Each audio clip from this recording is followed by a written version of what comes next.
I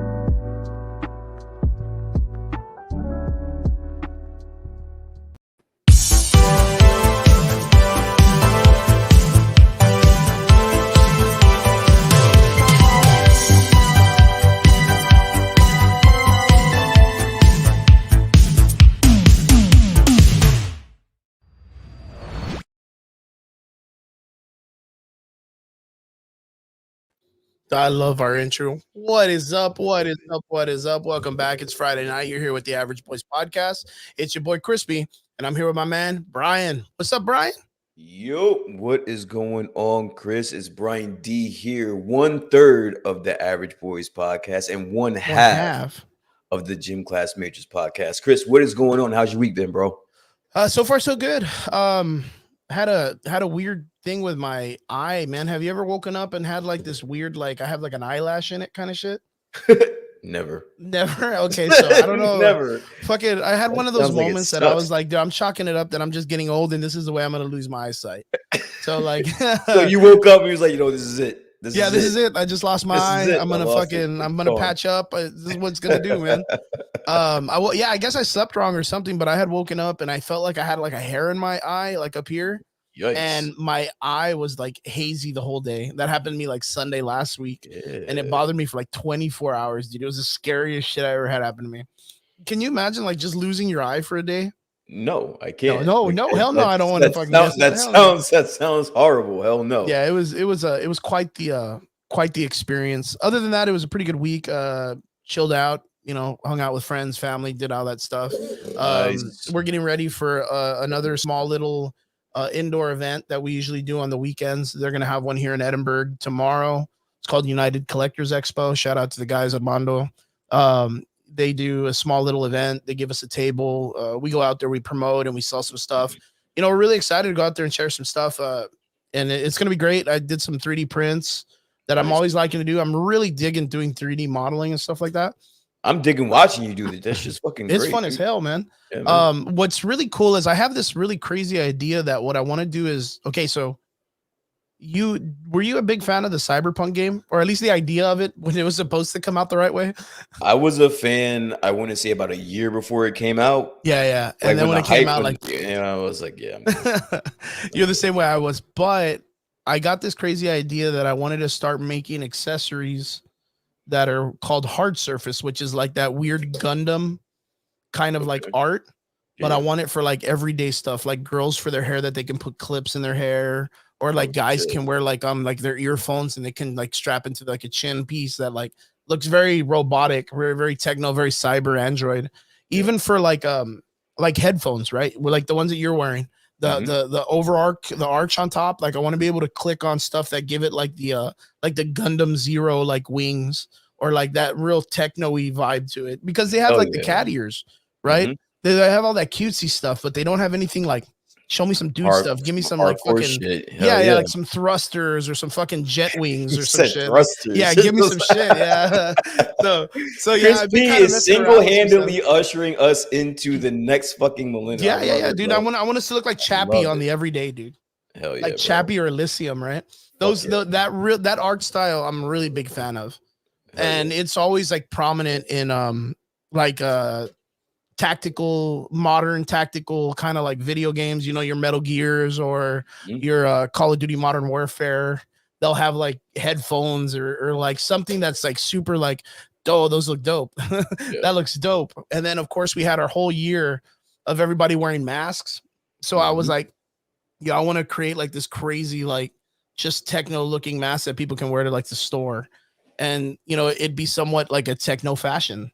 So I dig it, man. I love it. Trying to get into it. It's been a little rough because I'm barely self-teaching myself how to do it. But other than that, it's been a cool week. We had some really cool stuff that dropped. We had, of course, the Spider-Man trailer that Fuck dropped, yeah. which is our boy Robert. Shout out to Rob and those Rob was comments. good. I was about to What get is to up? him. Like, we gotta shout out my boy Rob, man. He's Yeah, the man, first he's one always in, in man. it. Always the first one in. We Rob, what's up, bro? we had that drop, which he was telling us, you know, about it weeks in advance. He's like, I can't wait. I can't wait. Yeah, We were already like, man, couldn't wait. it's never gonna come out. Rob's like, it's coming out. He was I have on the it, man. He times. was on it. I have Yeah, all he the was- times and everything, man. And that was tripping me the hell out, but that was good stuff. Yeah. We also have a friend of ours that's been on the show before, Veronique Medrano. She's out at the Latin Grammys. So she's been on the show with us here before. She's a local here in the 956. Boom, throwing it down Tacuache style. Wait, no. You gotta do that again. You gotta give him throwing one it out. more time. There it is. There it is. I like it. All right. Yeah, she's out there at the Latin Grammys. She's representing 956. She is a singer and she's an amazing artist. And a chingona, badass, like everything you can think of. She is just the baddest on the planet. And she's out there representing, doing her thing. And she's making moves, man. Making moves. That's the best you can do for anybody here when it comes to the Valley. Just people that make moves and just get it out there, man. We also have what else? Oh, dude, off of the side note, League of Legends finally dropped a couple of their episodes for Arcane. Yeah. And it's on Netflix, and the art is fucking phenomenal. It is amazing. It is the show's great. The acting, the voice actors, the CG that they're using for the art, which is like this weird, like, I know it's Blender, right? Or Maya that they're using, which is a 3D making program. Mm-hmm. But what I think they're doing is they're using like an oil paint on the outside of the character. Okay. And then they're using like an inking pen for all the edge lines. And it is such a really badass look to watch people create art like that. Mm-hmm. There was a League of Legends is pretty popular for knowing or making music videos. Yeah. So they have like Rise, they have the KDA stuff going on, they have Pentakill, they have a what's the one that does Giants? True Damage.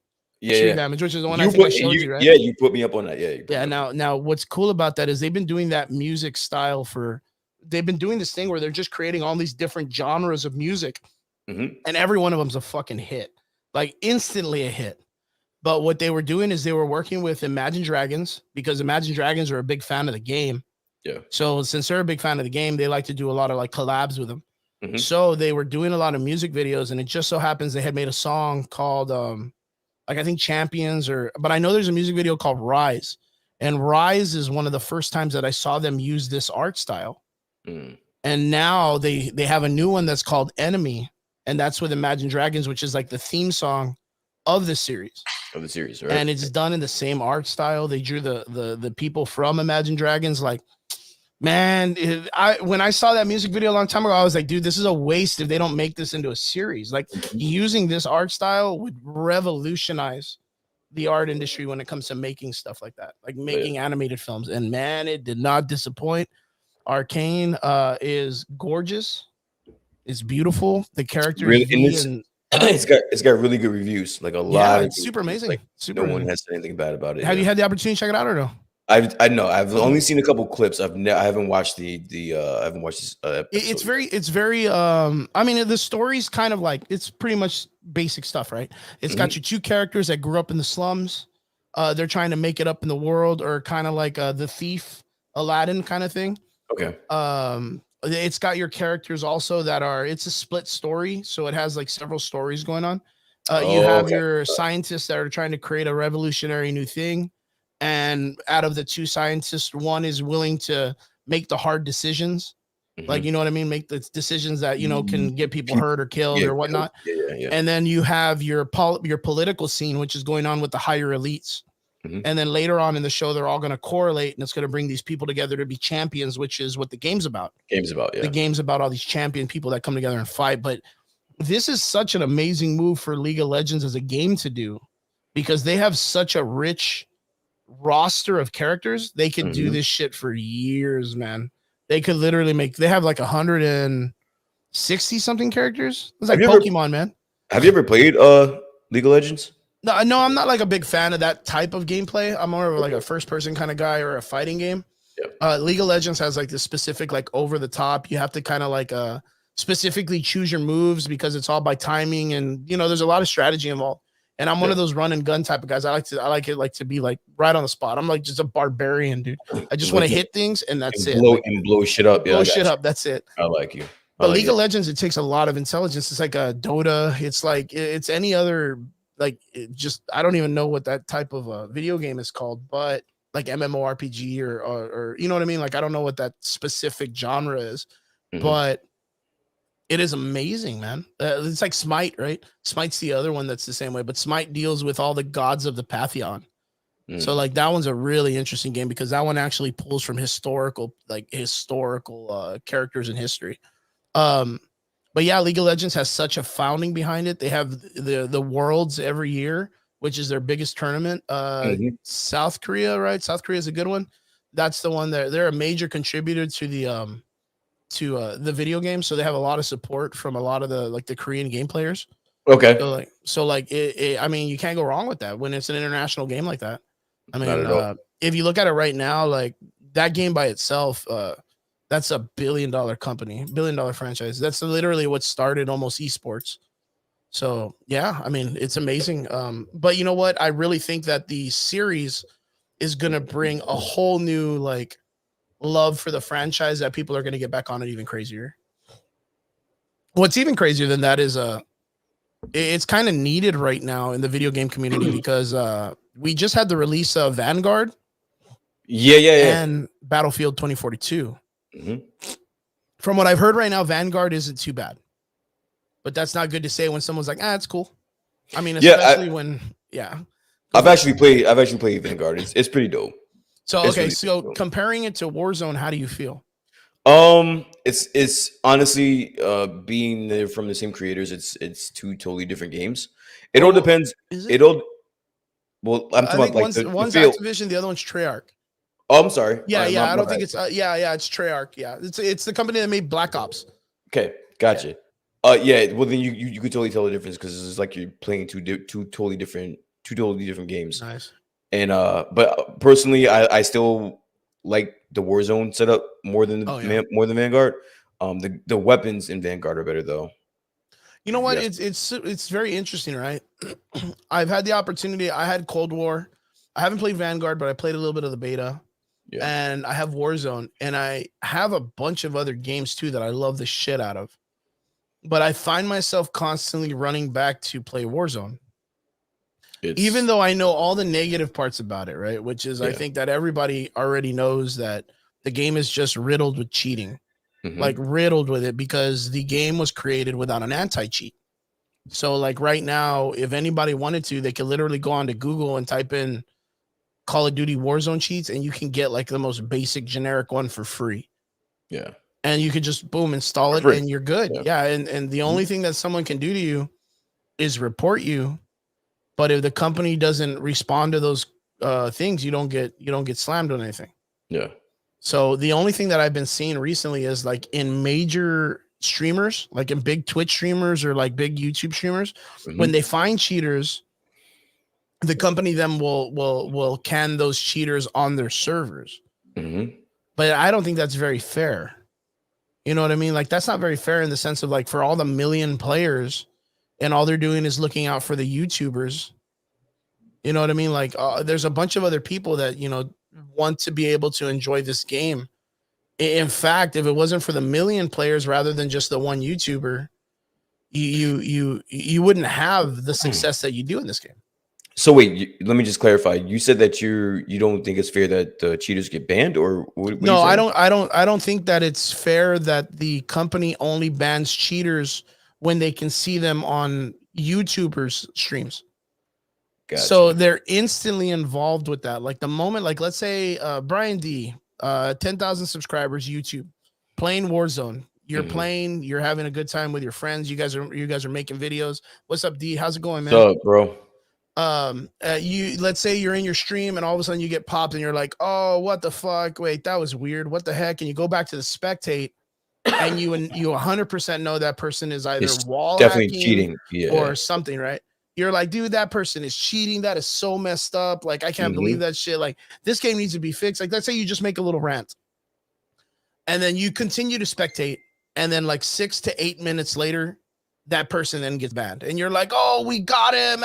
That never happens to the people that aren't the regular, yeah, the regular I got guys. you. When that should be the main thing. But the problem with the anti-cheat that a lot of people don't know is the other side of the sword, which is the people who just suck at the game and they report people for cheating because they're sore losers. Yeah. Like, how do you differentiate that part of the gameplay?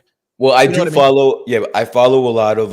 I follow like a lot of streamers that play the game, that play Warzone, and like for comp, like they play for money. And the consistency between telling somebody's cheating or not cheating is very easy. It's the fact on you look at their KDs, and then you look at their level, you know, their levels and all that stuff.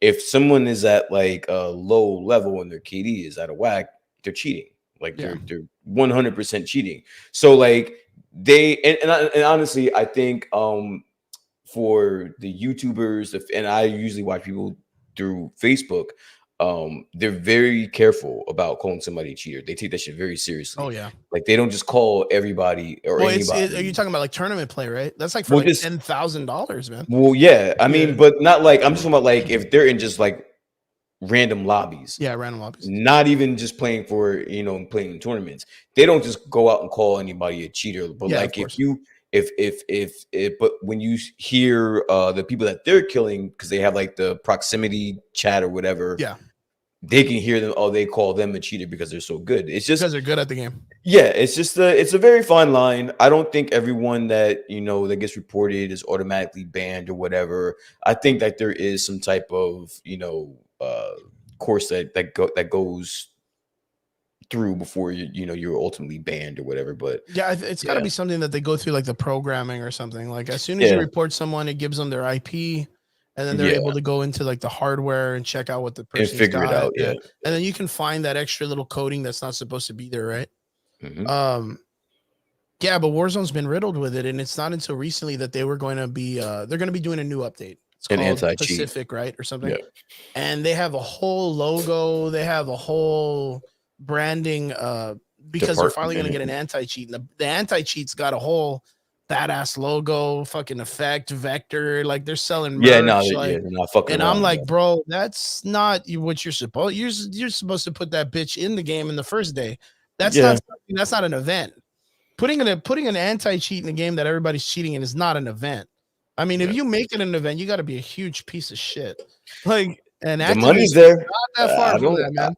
I don't blame them. Like, fuck it. If you're gonna address something that people have been bitching about for a year or two, and you finally come around to it, and you can figure out to make some kind of a little bit of change on the side from it. Fuck, I'm not mad at you. No, but like, don't you think that that's kind of like similar to the way EA was doing the pay to win shit from Star Wars? You remember that? Yeah, I remember it. I mean, I guess it's kind of parallel. I just think that in today's day and age, this is a little bit different because it's so many. It's just rampant in Warzone, dude. Like, it's crazy. Do you think the free game / paywalls, like buying stuff to play the game a little bit better and to experience it at full, is a bad thing? And do you think it was the problem started from mobile phones? It's a fucking great question. Do I think the free to play is a bad thing? No, because most of the games that I love are free to play. Yeah. So no, I don't think it's a bad thing. I think let's take for instance Fortnite. Okay. Free to play. Naruto, man. Naruto all the way, man. Running with a gat right now. Have you seen the fucking memes right now? I did, yeah. Oh, dude, the memes are so good with the Naruto memes for Fortnite. Free to play, but if you go into someone's locker, they have thousands of skins, so that's how they make their money, right? Yeah. And by sponsors and by, I don't know if you're familiar, but I play Fortnite. But like some of the concerts they hold are fucking legit, man. Great. It's so cool. It's so cool. I'm not even gonna lie. Dude, I caught myself spending 45 minutes watching Ariana Grande, 900 feet tall, fucking walking through space. Listen, it's funny. This is the second time today. So I had the Gym Class Majors podcast earlier. Yeah, yeah. This is the second time today I'm talking about Ariana Grande. That's weird. Nice. That's weird. But yes, I was not anticipating that concert being as dope as it fucking Yeah, was. no shit. Like I was like, That shit was fucking dope. And I know, listen, I'm gonna say the magic word right now, but that Travis Scott concert, it was good too. fucking great. Yeah, it was fantastic. I mean, It for was virtual fucking great. experience, you can't beat that. You Like can't, it was coming from free. like coming from us, right? Like, so we're like older cats, right? We're like the older generation. We played Halo, we played like Yeah. Unreal, we played Doom. You know, we played all that shit growing up. Counter Strike 1.6 all the way to Source. Like, we never did we anticipate that we would ever see like Aerosmith in Halo, and Yeah. you could just run around the map and just watch them playing and shit. There's never in my mind would that ever be a thing. But right now, you can literally get on, not kill anybody, but enjoy an actual Just hang virtual out. concert. Yeah. Just hang out. That is fucking awesome.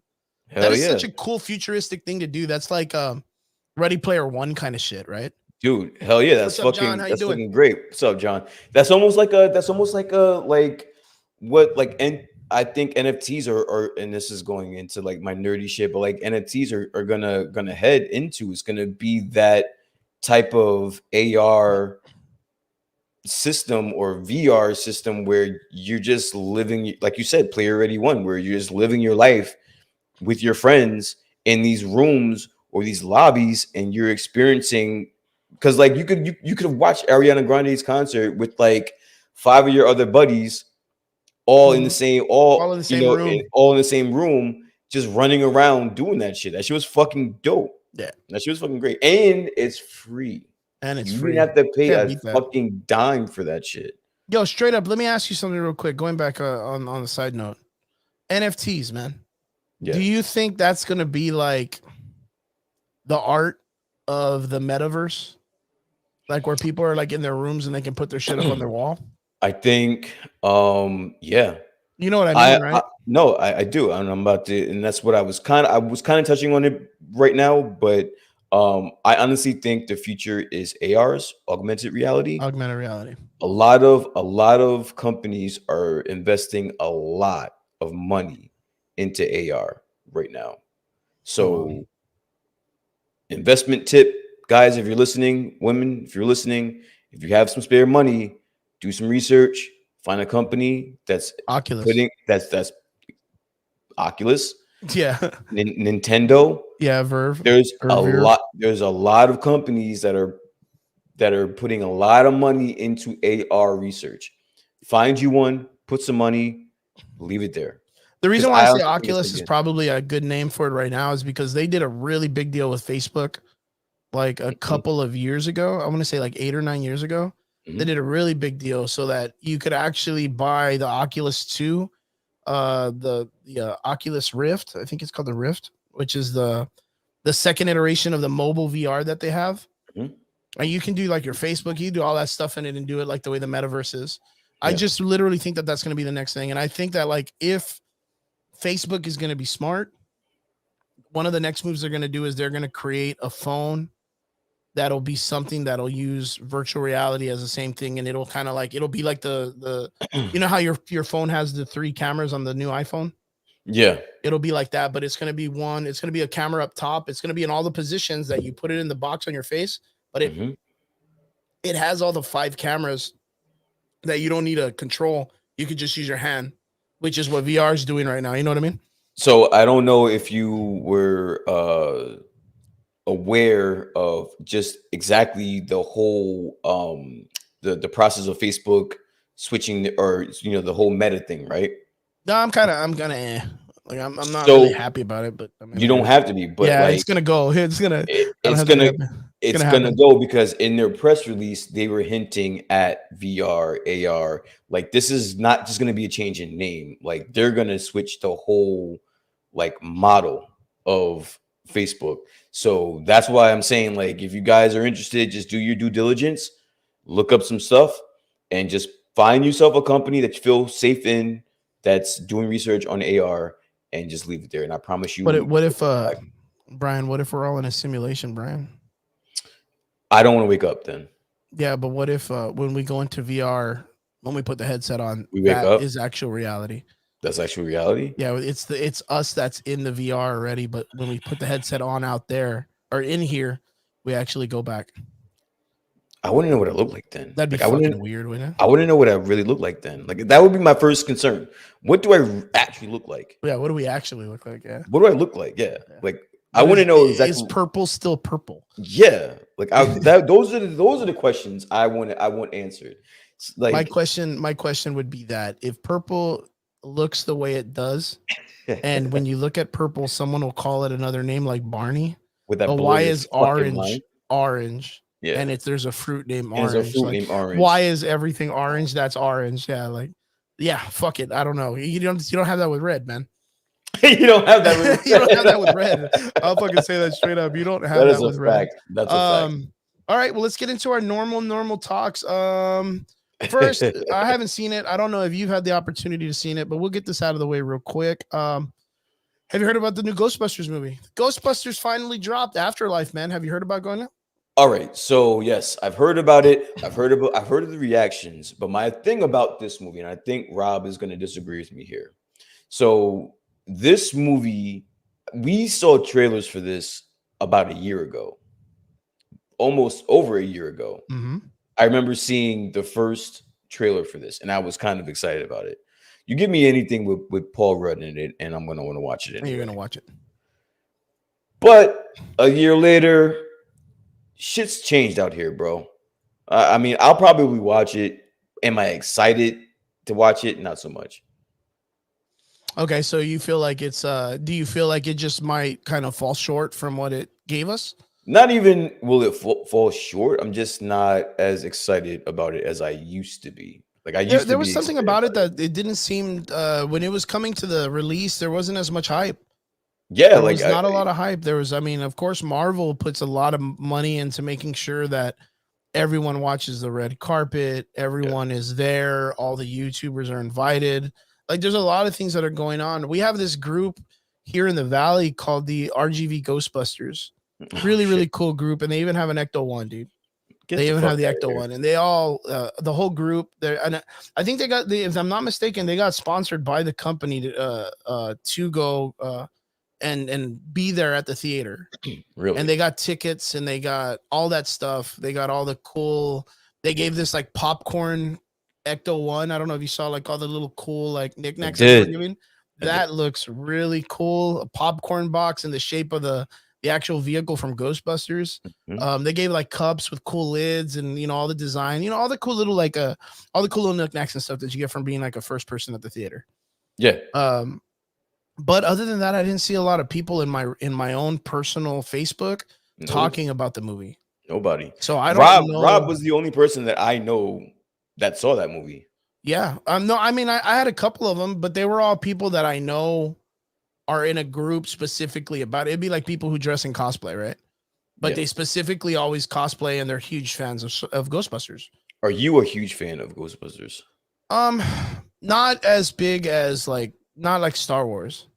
Okay. But it was a movie that I grew up with. I loved. I thought it was great. It was one of those movies that you kind of you knew that if you were living a good life, you would have at least known the Ghostbusters. I don't know how to explain that. I don't, because it's just such a wholehearted movie. Yeah, all the characters are just very warm. I get what you mean. Each one of the characters has a personality that's like a father figure. Like every one of them is like the proper person that you're supposed to be.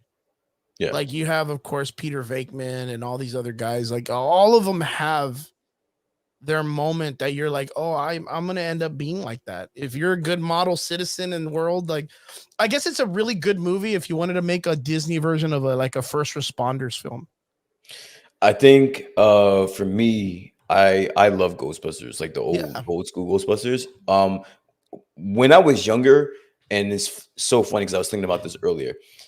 Ghostbusters, like that franchise, was the first time that I realized as a kid, or the first time I acknowledged that the second movie of any like trilogy, like long linked movies, that the second movie was actually better than the first movie.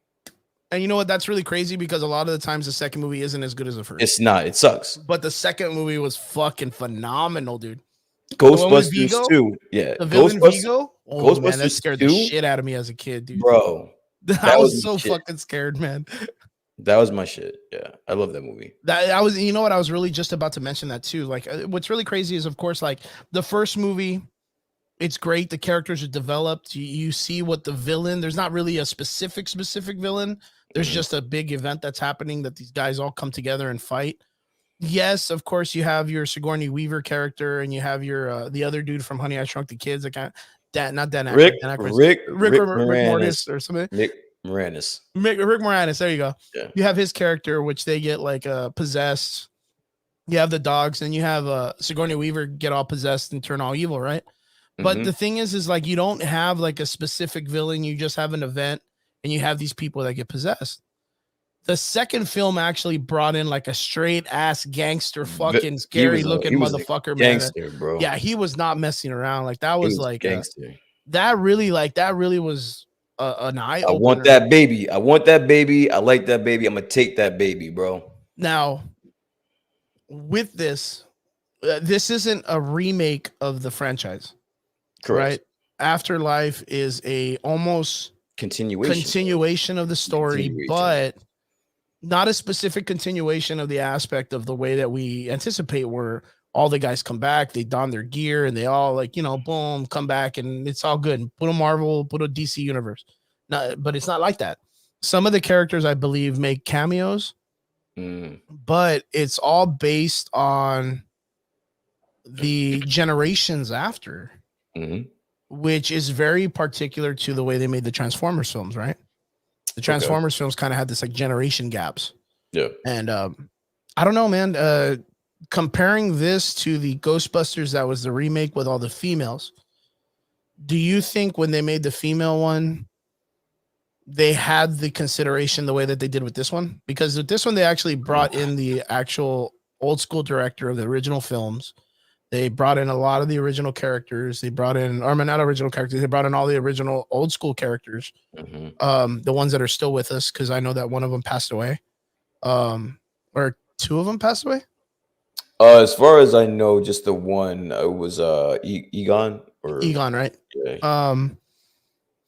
But I don't think they brought in the female characters from the new Ghostbusters. Dude, I'm gonna be totally honest with you. I did not see that remake. It got such poor reviews. I did not want to watch that. So I watched it on like kind of like a free base, like, you know, it was just on in the background and I wanted to watch it. It only got so far and I was like, nah, I can't watch this anymore. Like, it's not good. It kind of just, it went a little bit too, I don't even know how to explain it. Like, so wait, you saw it. I saw a little bit of it, and then I just turned it off because I just got bored of it. I was gonna like, I don't know, like even if it was like, which is crazy because I love every actress that's in that movie. Yeah, I love all of them. Like, there's not one actress in that movie that I don't like to see and other shit. I just don't want them as my Ghostbusters. Yeah, there was just something about it. There was something about it, and it's nothing against the actresses.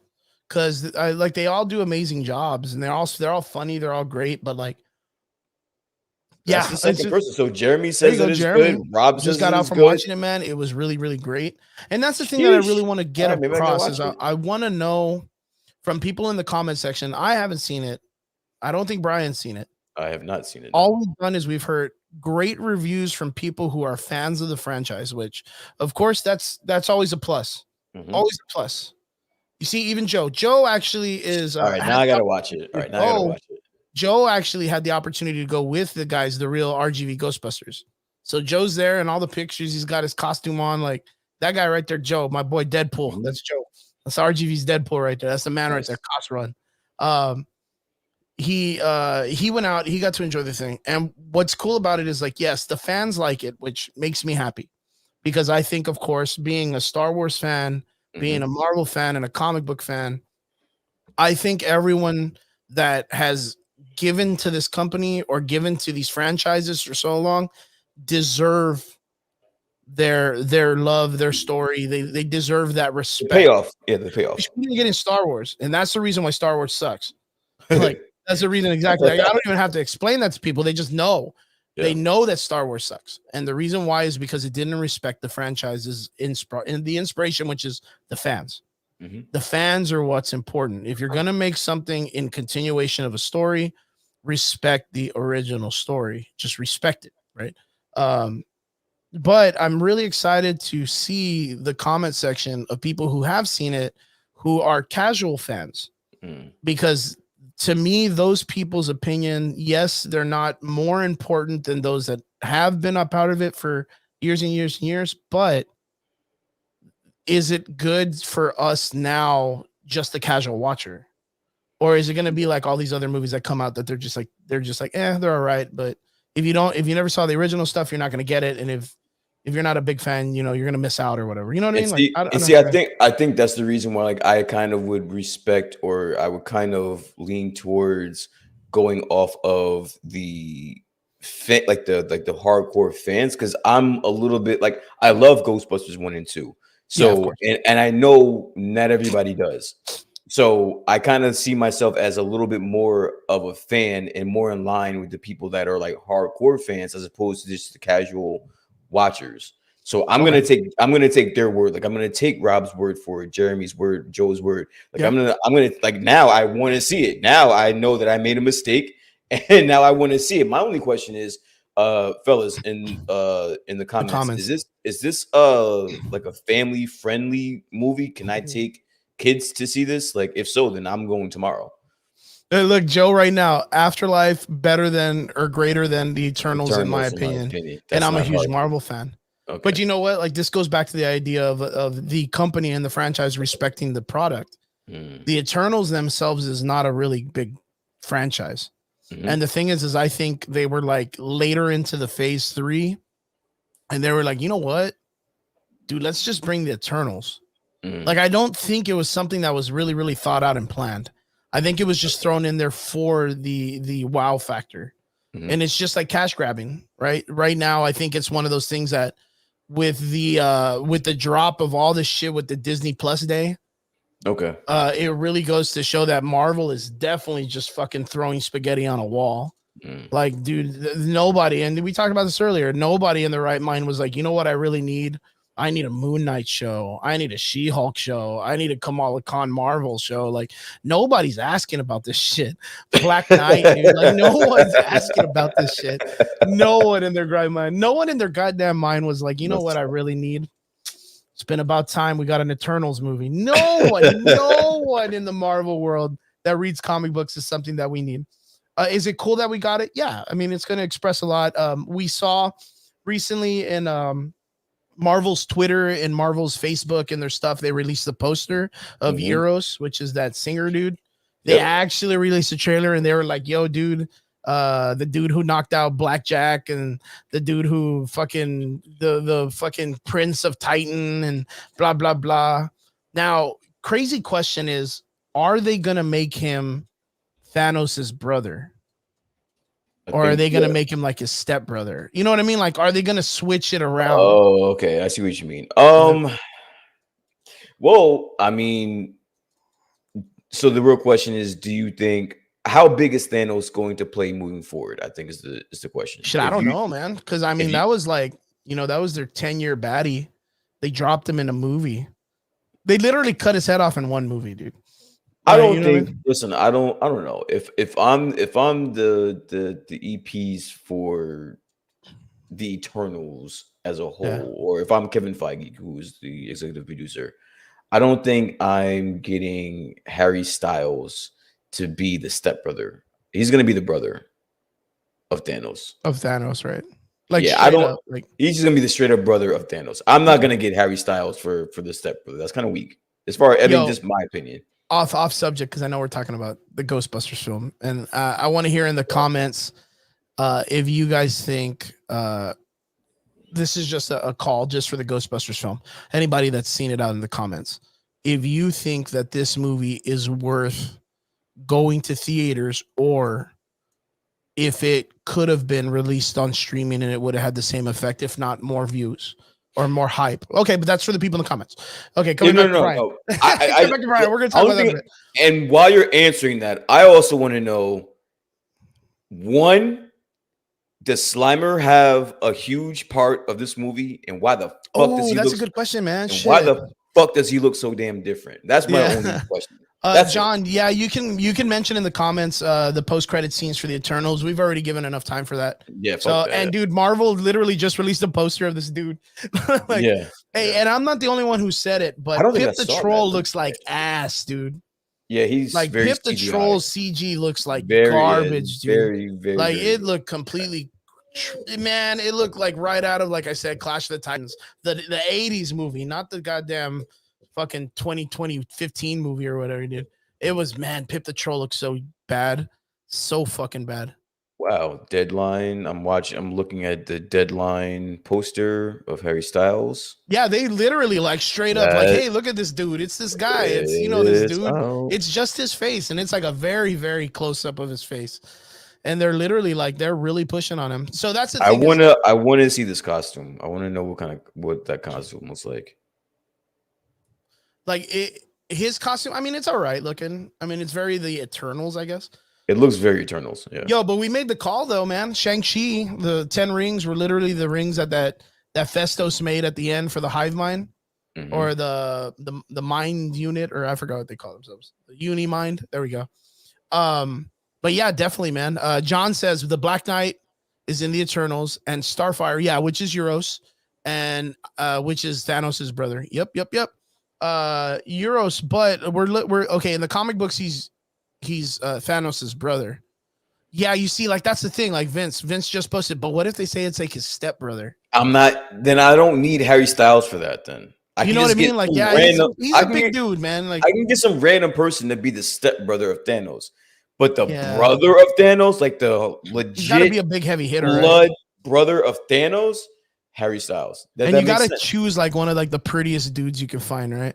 Yeah. Because Thanos is like this big purple ugly monster Ugly kind of thing, motherfucker, yeah.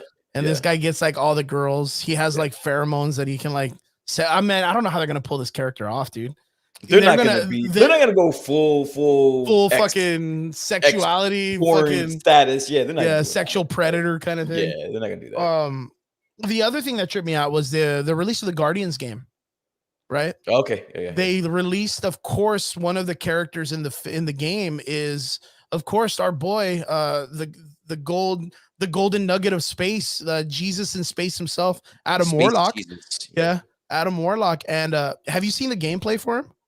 I have not seen the gameplay for it yet, but let's change that. I can look it up really quick. The dynamic that they have for his character, the way he speaks, to the dynamic to the way the characters of the Guardians of the Galaxy. Okay. It is. I can't wait to see it on film. I literally cannot wait to see it on film. Wait a minute. Weren't you the one? Yeah, I know. That I was like, dude, there's no fucking purpose for him. There's not a purpose for him. The Thanos thing was like his thing. So if they don't have a purpose for him now, I'm kind of like, okay. The only thing that I can think of that they use him for now is the Magus story.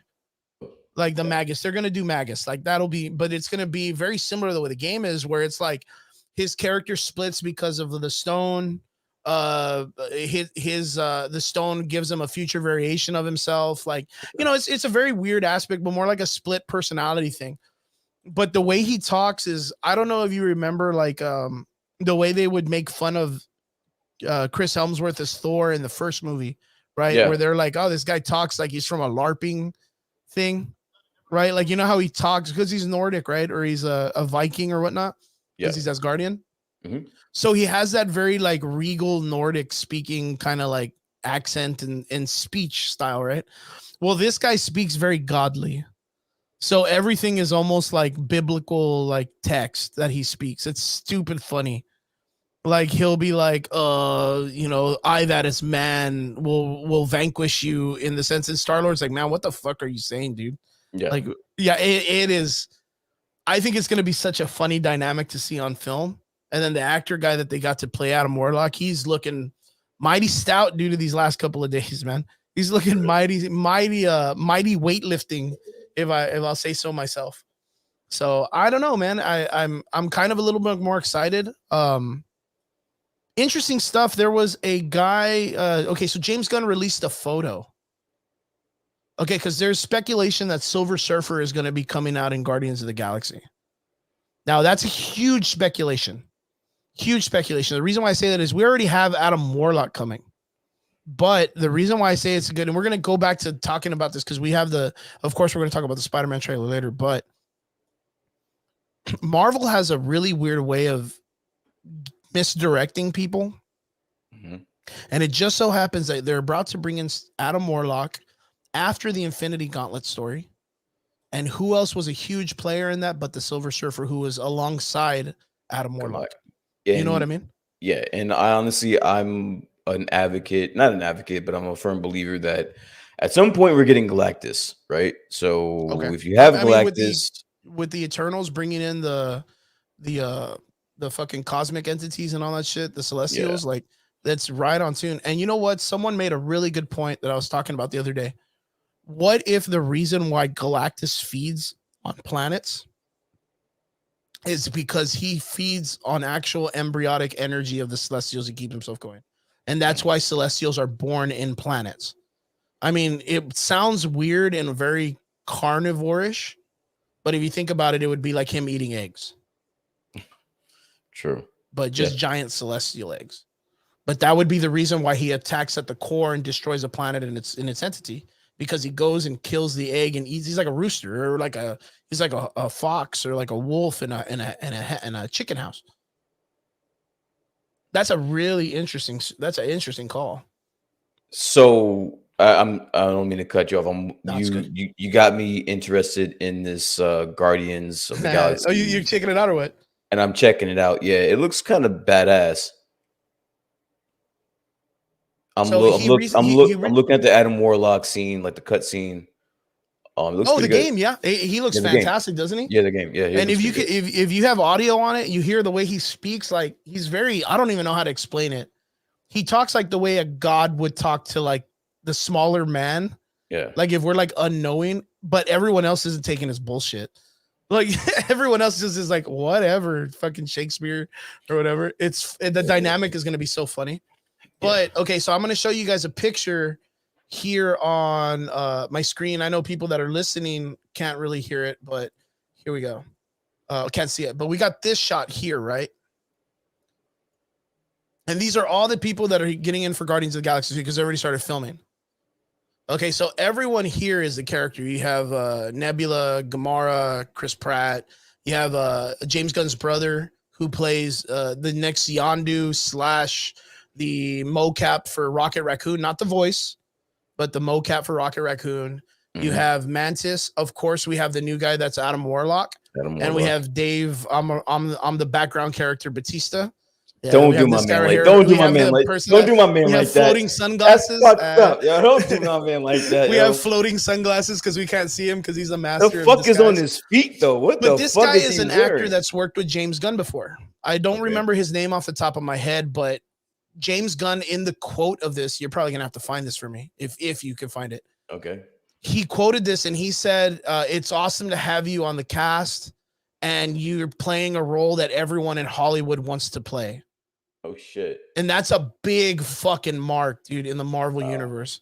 Because it's like, okay, who in the fuck in the cosmic universe does everyone want to play? Like, there's a handful. Silver Surfer?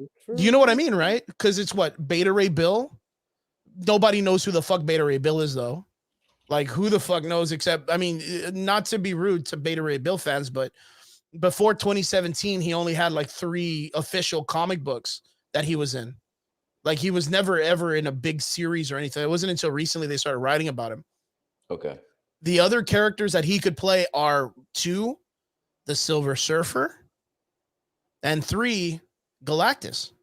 I can't really see anyone else that like everyone in Marvel's like, yo, I want at that. Gore the God Butcher's already taken. You could do Knives if you want to do Star-Lord's dad.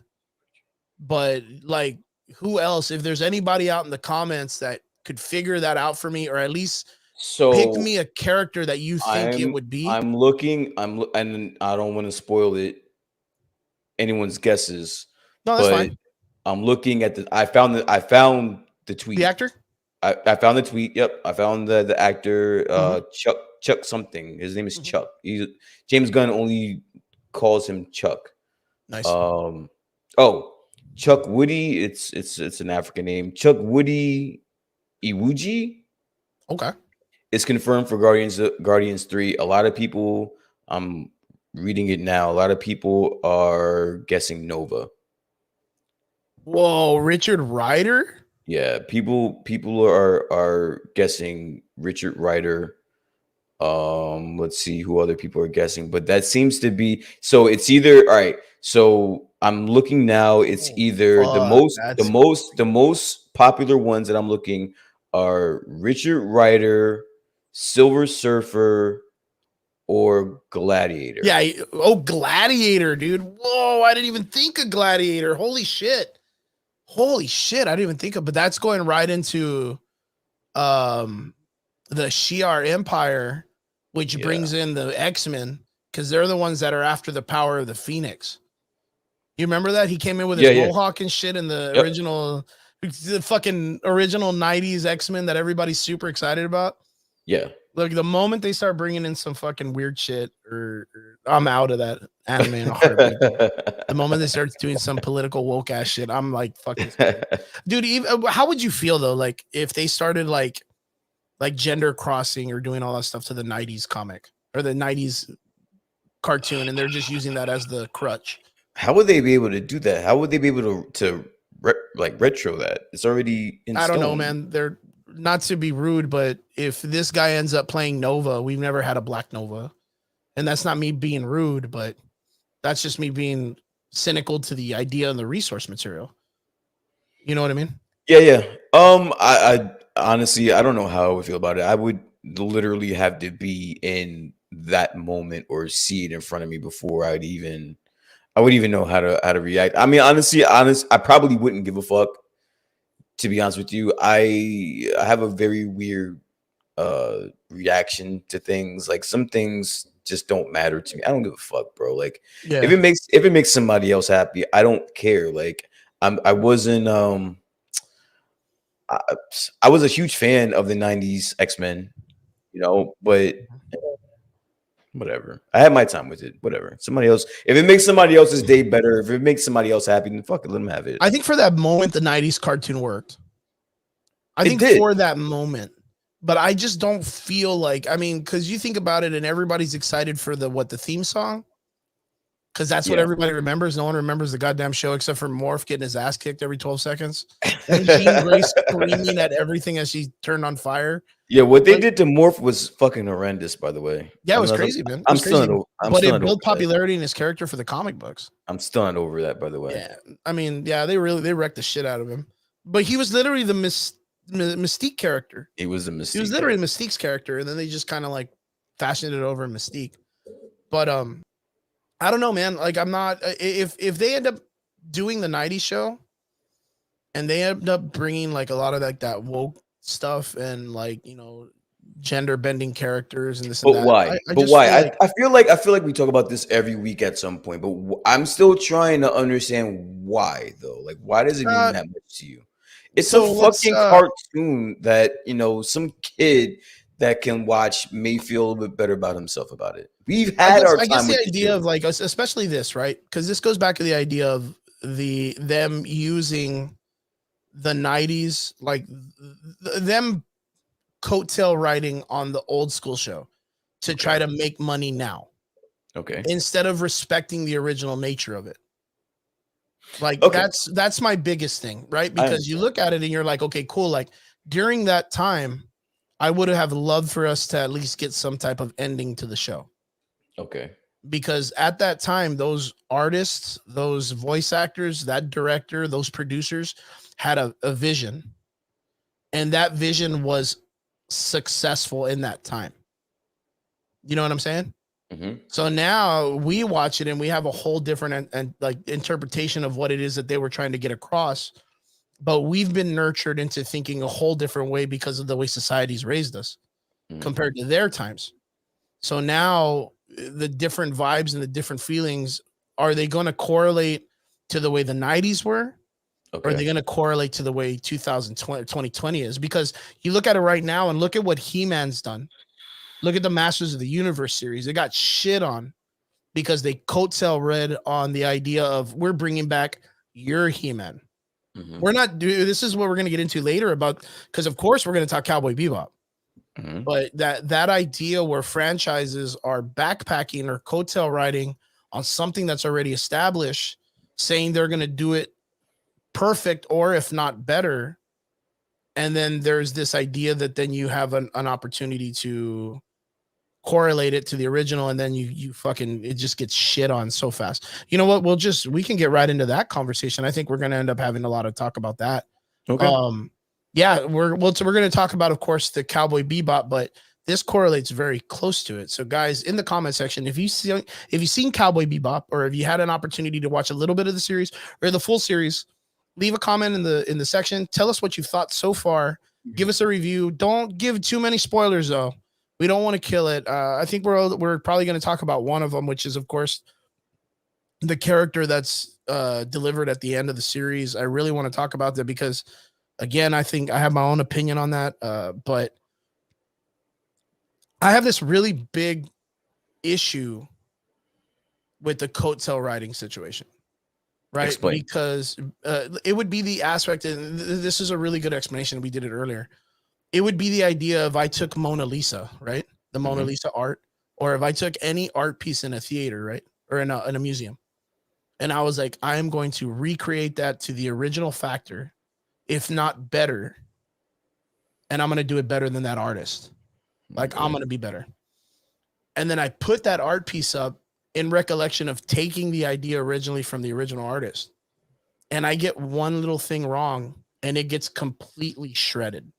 My representation, my value of product, unless you're like someone who's on the same spectrum as me when it comes to my views, or if you're someone that's a friend or a loved one or a caring person, you have my back, and you're just going to be like, you're going to try to discredit all the other people that are not in the same factor. But was the problem that I did it my way, or is it the problem that we are too critical?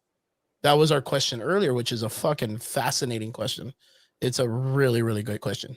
Yeah, I pose that question to you because I think what you're about to touch on right now is like, we have in today's society, we have this need to get our opinions out there on certain things instead of appreciating it sometimes. Like you pointed out, we're doing it right now as we speak. With the podcast. We're critiquing things that we see and imagining it in from our perspective. But sometimes you don't have to be so critical all the goddamn time. Sometimes you can just appreciate something for what it is. Sometimes it's if somebody is doing their interpretation of something, sometimes it's by design that something's a little bit off or something's a little bit different from the original. That doesn't mean that it's all shit or that it's all trash because it's not what you expected it to be. But why do you think we do that though? Because I think I asked you that question, you gave me the perfect response in saying that that's just today's society. It's what we are used to, is what we are programmed to do. It's in our DNA now. It's encoded in our DNA now. It's how we live life. We all have a phone. We all have a phone. We all have a computer. We all have a fucking iPad. We all have ways of connecting and voicing our opinions. So we feel as though it has to be done on a daily and sometimes multi-daily, basis. Yeah. So, I mean, I don't know. I don't have an answer to that question. I just think it's just an interesting topic to talk about, especially with pertaining to Cowboy Bebop, and not just Cowboy Bebop, but just a lot of franchises. A lot of franchises that are becoming a live action versus I can literally go back to being very critical and thinking this way with the Joker movie. Yeah, with the Joker movie, because but the thing is, and this is where I always think it's very undermined or very underhanded, where that the company is doing things, and when it doesn't work, They have some weird back pedal or back door or back escape that they use so that they don't have to answer for their mistake. Mm-hmm. Does that make sense? No, it makes perfect sense. So for me, during the Joker, that was every time that someone questioned him that the character of Arthur technically wasn't the Joker per se, and that he just used the name to kind of build this film that was a collaboration of different Anthony Scorsese, or what's his name? I think Anthony Scorsese. Yeah, Martin Scorsese. Martin Scorsese. Martin Scorsese's films from beforehand, where it was like a like kind of like an amalgamation of all these movies put together into one. He would say, I don't know, man. Is that what you feel? Because, this movie's left up for interpretation, however you feel. Oh, was it all real? I don't know. He walks away from the thing. Do you think he killed the doctor? Because he shakes on this part. And that could mean, that he's just having an attack or, an imagination in his head. What if it's all Fight Club and all this other stuff? He had all of these things. But then when he was approached and praised for certain things like that, he would then agree with the person. Mm. You know what I mean? So you could tell that he was using this like weird, I don't want to answer the question, so I'm going to redirect it, when it was against him. But when it was for him, he would automatically answer the correct way. Oh man, I really liked it when, I noticed that he his giggle creates this kind of camera shake and stuff. And then he'd be like, yeah. Like it automatically goes into this aspect when he doesn't. He was giving the rundown of how that all works. But when someone questioned it in a critiquing way or a negative way that they didn't really think it worked well, he would kind of like switch it. Oh, well, is that what you think? Because maybe that's not what I was going for. Oh, it's all up to you. You know what I mean? Like, it's very weird. And I felt that Cowboy Bebop, the series, did this with the Ed character. Mm-hmm. Because from the very, very beginning, it was Spike, Faye, Jet, Ed, and I'm like you those are the characters like are in the show. Like they're there. And they specifically only put Spike, Jet, Faye, and I'm no Ed. Right. And they did that. And there was a lot of controversy about it because people were like, it's gonna suck because they didn't pick Ed. And then the director was like, nah, I think Ed's a really technical character. I don't think we're going to use it. And then boom, the show is released. They on the 8th episode, there is the introduction of Ed, and the acceptance of the character is very low. A lot of people hate it, but I think the reason why the guy hit it was because he knew people were not going to like it. You know what I mean? Okay. So the idea is, well, maybe I'm being too critical. Maybe he wanted to hide the character because he didn't want the biggest secret reveal, to be ruined or whatever. But it can't be ruined because that character is supposed to be there. Yeah. You know what I mean? Like, you can't be like, oh, big reveal, here's Ed, when she's in the original and you're claiming it's going to be the original, if not better, live action. Mm-hmm. And, I think that was very underhanded, and I get it. The person didn't want to do that because of the critics that don't like the woke movement because of the pronouns. Because now they're giving pronouns to Ed, which is they them. I think we talked about this earlier. They're doing they them for Ed. Okay. And it's respectable. It's respectable because now there's a category for a person that feels that way. But what I was talking about off screen is the beauty of Ed's character in the series is you didn't have to explain that. The people who loved the franchise loved Ed for who they were. Do you know what I mean? I know what you mean, but you also have to take into account the animated series was on a lower level. Now we're talking about Netflix. We're talking about a type of publication or a type of platform where everybody has access to this. Mm-hmm. So I get what you're saying, but I also understand that if you're going to have it on Netflix, I can see how it's thrown in there. I can see why it's in there. I can see from that perspective as well. I see it from both sides. I see how the purist, or not the purist, but like just the fans, the fans of the anime could say why. And then I can see from the perspective a business move, an executive business move on, the movie or the series and Netflix themselves, and why they would put that in there.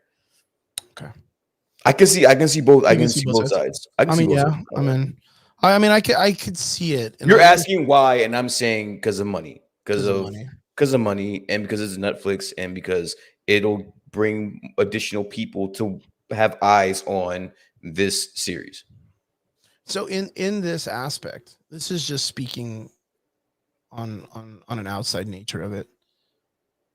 The idea of having a character like Ed in a series and it being so beloved, Mm-hmm.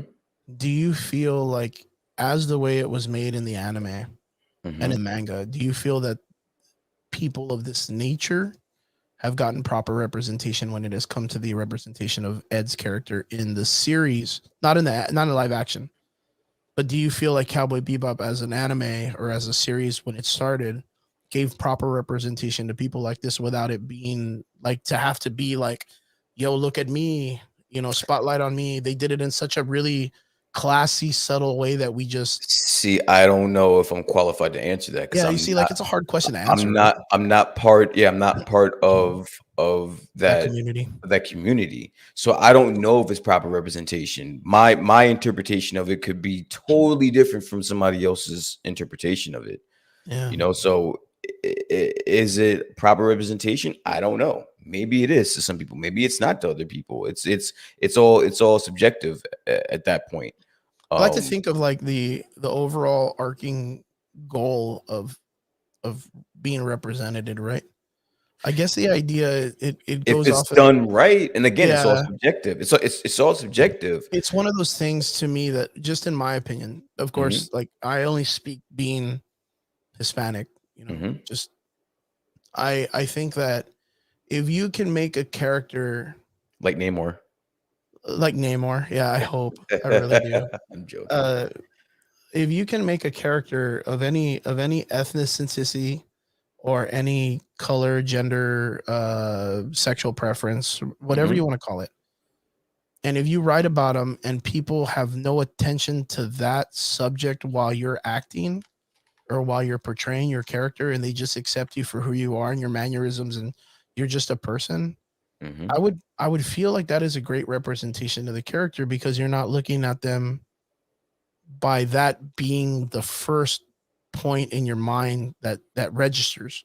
Hmm. So like it's like I think Ed's like the perfect character when it comes to this, because like in the sense of representation, like when we looked at Ed, I think it was one of those things, like it would be like maybe by the time you finish the anime to like maybe close to the end, that when you finally get Realize. get the episode with their father, Ed's father, that you kind of realize, like, oh wait, they're that type of person. I didn't know that. Like that. What? I didn't even. I never even that didn't even cross my mind, because they do give like a gender slash something reveal to the Hmm. character in the anime, but it's never really like the major talking point. And you just like you look at her, but then again, she's riddled with like this silly Harley Quinn, or they, I want to say they're riddled with this like Harley Quinn essence, Hmm. like movement, where they just constantly are doing the wildest shit possible that nobody, would ever assume a normal person would do. Yeah. And is that the fact that it is because in the story writing, he or they are the court jester of the series, and you just find them comical.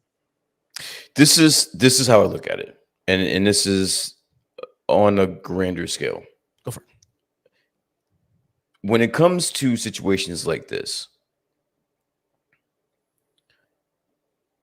like if that character, if it's putting a smile on one person that felt that representation was worth it, do it. it's done enough. Do it. I don't feel as though everything's not for me. I'm not gonna like everything. Certain things are gonna rub me the wrong way, but that doesn't mean that I have to rain on someone else's parade just because I don't like it. Yeah, because I don't like it. If it's not my cup of tea, I'm fine with saying it's not my cup of tea, but that's somebody else's cup of tea. And for that, I'm fine with. As long as you don't write a bad character, I can deal with whatever the fuck you want to call him, her, they. I don't, it doesn't matter. It doesn't make a difference to me. But if it's putting a smile on someone else's face and it's giving somebody the feeling of great representation or yes, like we are represented, then fucking do it, bro. I'll live. My lack of care for the character, it'll subside. Yeah, I'll get over it. It's not gonna As last. long as the character's written great, I'll get over it. That's good. And now That's we all win. And now we all win. So that's like the thing right now. So like there's a lot of people, and I don't really know if it's really hard to trust which reviews are really good reviews. Absolutely. You know what I mean? Like it's very, very hard to trust because days before Cowboy Beebop came out, there was a large amount of groups that were out there saying that it's complete garbage. Trash. It's trash, it's cringe, it's blah, blah, blah.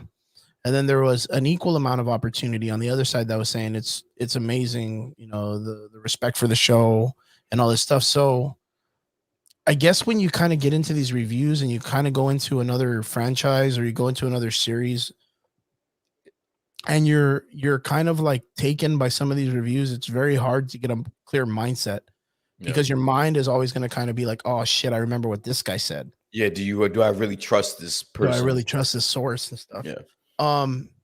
But I can blatantly see where there's a lot of people out there who want things like this to either go really good or really bad, or they just want it to be complete garbage and fail. They want to watch it burn. Like, and it's very horrible because I'm a critical person because, like I said, like I don't like, my biggest thing is I don't like for people to shit on or disrespect the origin when it comes to recreating something. Mm-hmm. That's what it is. And I think the proper representation for that would be with the Ghostbusters with the female cast. Mm-hmm. Like it did not respect the original cast because it just had its own theme it wanted to prove. Mm-hmm. And in that process, they were so focused on that it lost the meaning to all the other stuff that was important to the show or the movie. Gotcha. So for me, it doesn't have anything to do with them switching someone's gender or dude. I mean, one of my favorite storylines is the Jane Foster Thor storyline. Yeah. And I get a bunch of people in the comic community would be like, dude, that's a horrible series. I can't believe you. Like, you can't change Thor. That's his name. And I'm like, dude, fuck off. What was Thor doing before this? Yeah. Yeah. Like it's all the same bullshit. If you don't give some type of like, it has to be so critical that it has to challenge the way you feel to have a good story. Mm-hmm. I'm not saying just to get you to hate it. It was the same thing with Captain America's Hydra Captain. Mm-hmm. Fucking amazing story.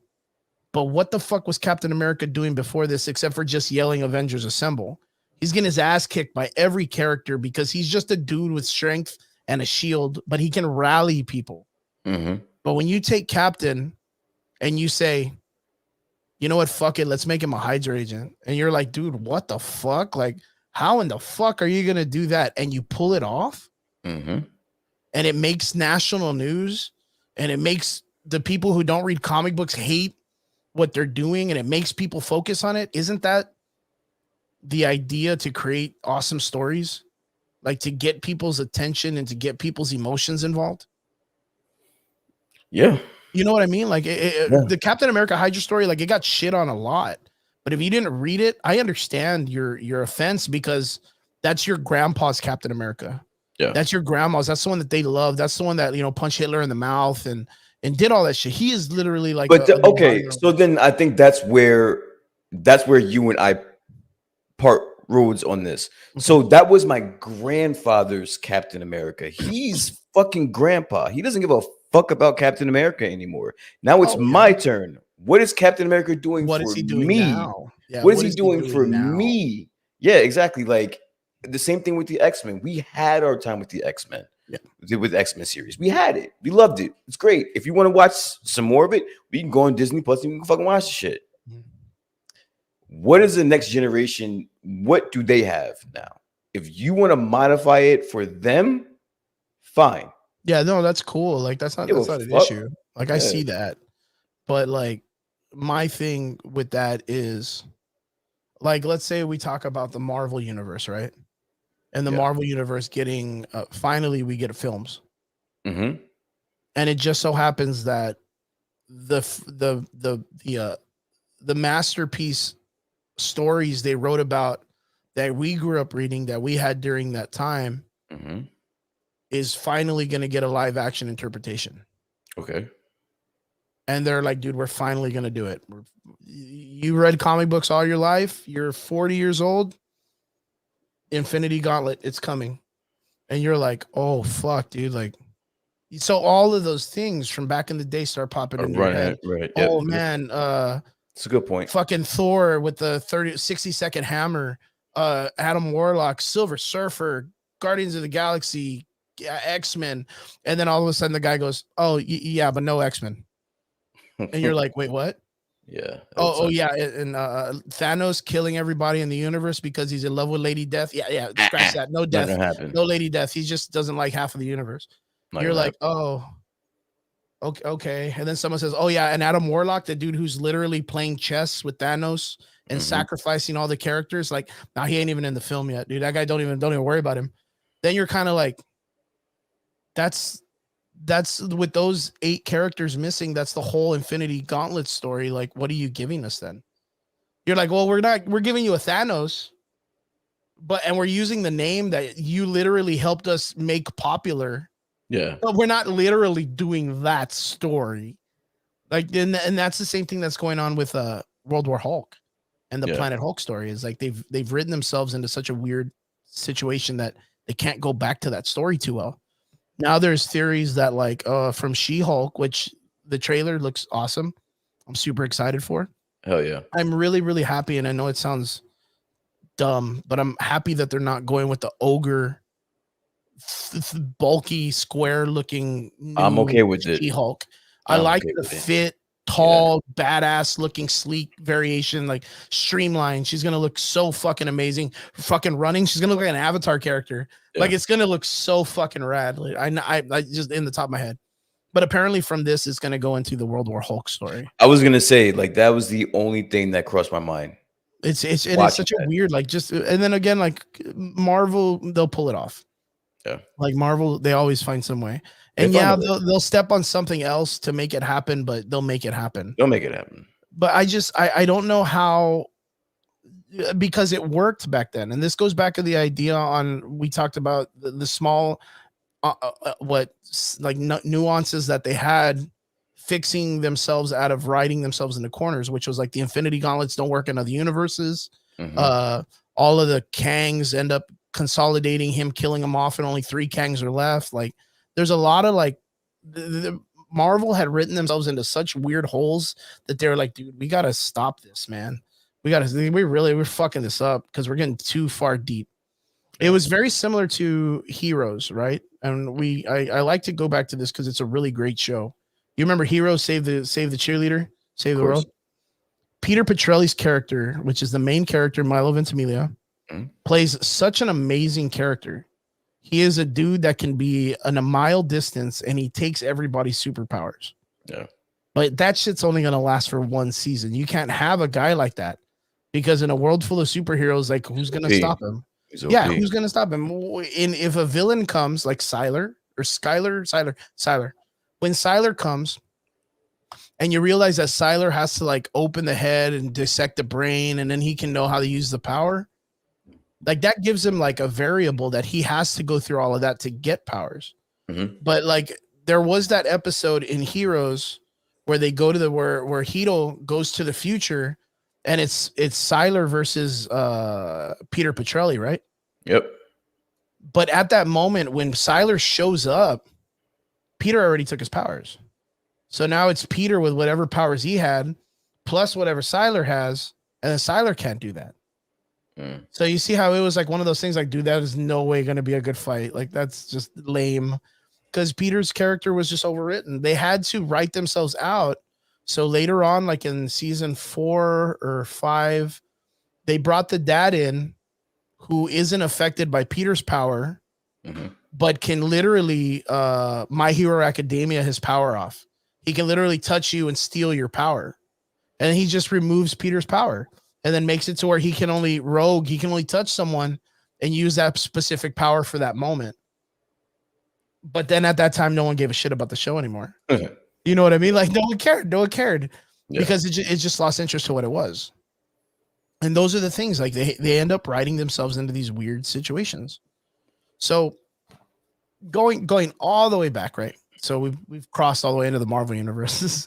As we usually do, somehow. As we usually do. I love it. Some I way. love it so much. Somehow, some way, we always find nowhere. The idea that my biggest gripe about Cowboy Bebop right now is, again, the way the production team advertised that they were trying to say that they were going to be better than the original, if not equal to. But you didn't understand how good the original was until you saw it. And then it became original and good on its own. Yeah. By its own recollection, by its own hard work, it earned the idea to be a masterpiece. It didn't just claim to be a masterpiece. Yeah. And right now, I think you said this really well off screen. Not everything needs to be live action, and not everything looks good live action. Right now, to my opinion, this show would have been awesome if it wasn't specifically trying to do Cowboy Bebop. If it was like, what is it, Firefly, or like one of those cool sci-fi cowboy stories, and they renamed it something else, it could have just been like Cowboy Bebop Chronicles, and it'd be like little offside stories of the show, and it'd bring in little spots of the original. That would have been amazing. That would have been cool.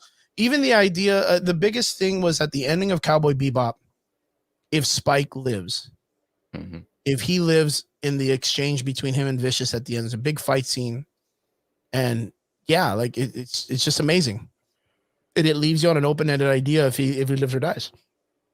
He already survived one iteration of the attack. Can he survive a second? Does he become the head of the syndicate or the organization and all this other stuff? Because that's what everybody wanted. And it just leaves you like that. Could this show have been a continuation of that? Like a Jet going around with Ed and Faye looking for Spike to see if he survived, and then going on adventures, and them trying to kind of keep it going with like small little like bite-sized crumbs of Spike kind of being there in the background. Okay. Yeah, dude, that would have been awesome. Yeah. I would have totally been about that. But the problem is the show came in and said, we're going to be better, if not equal to the original. So just like I said before, the moment that this shit hit the market, everyone is going to dissect it, comparing it to the original. Yeah. And there is no way. The only episode that's really, really cool that moves over is the Asimov episode, which is the one that in the chat I told you was like Desperado. Like it literally looks like Antonio Banderas and Salma Hayek in Once Upon a Time in Mexico. And if I'm not mistaken, the bar they're in is literally a recreation of the bar from Desperado. No shit. And it looks fucking cool. Like, dude, if they are gonna do a Desperado remake, the guy that's Asimov is my fucking like I'm putting my shit on that. They chose a great actor, and I'm not even kidding. Like I told you, like the guy who plays Jack Black, like Jet Black, he is by far my favorite character. Okay, him and Faye Valentine, which is very surprising because Faye had a lot of a lot of gripes and complaints about her character. And a lot of people are like, oh man, they didn't even get the original costume and blah, blah, blah. I get it. People like to see boobs and short shorts and stuff. I get it. All the weird weeaboos and stuff like that. They like to see that sexy part. But sometimes it's just not tactically good for a stunt person to wear loose shit like and do flips. Like, yeah, everybody was like, yo, look at this cosplayer. They look and it's like, dude, get her to do flips in that shit. Get her to do karate in that shit. Don't get her to stand still for a picture. Get her to move and be fucking doing exactly what the actress has to do for film. Yeah. Then come and talk to us. You know what I mean? That's just my thing. You know, it has to be reasonable to the situation. And the actress that played Faye did a fucking great job. The way that she kind of their relationship between all the characters is really great. Spike, which is John Cho, I think. It's John Cho. Pretty solid, man. Pretty solid. It's just that it's like you said, I don't think this is something that really correlates to live action. There's just something about it that is just so hard to bring it to a live action situation. And that it's beautifully done in anime. But like a lot of people are like, oh man, the CG, it looks really fake. And it's like, what do you fucking expect? They're in space, you dumb shit. Like, and not only gonna be like, hey, James Cameron, can we borrow your spaceship and go film Avatar in space or whatever? It's not only that, it's like you're dealing or you're competing with you're dealing with one version that has no limits. There's no limits in the anime. What you can do in anime. There's no limits what you could do with in anime. But when you're dealing with live action, you have limitations. You're in a fucking box. Yeah. No matter how creative. Yeah, you have budget. You got budget. You got a budget. Like there's no way. And honestly, you could if I would have heard that statement, I'd have been like, there's no fucking way. No way. So through and through, I've gotten into about 4 to 5 episodes of Cowboy Beebop. And how many are there? How many episodes are there? If I'm not mistaken, there's 8. There's 8 to the first season.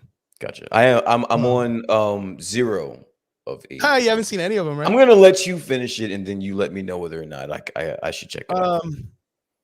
If you're like a really big fan of the original series, which I'm not, you're probably gonna go in there and be like, "This is trash." Okay. Because your expectations are up here, and the show attempt is like a little lower than half. Okay. If you go in there just kind of being like, well, I mean, I saw Death Note.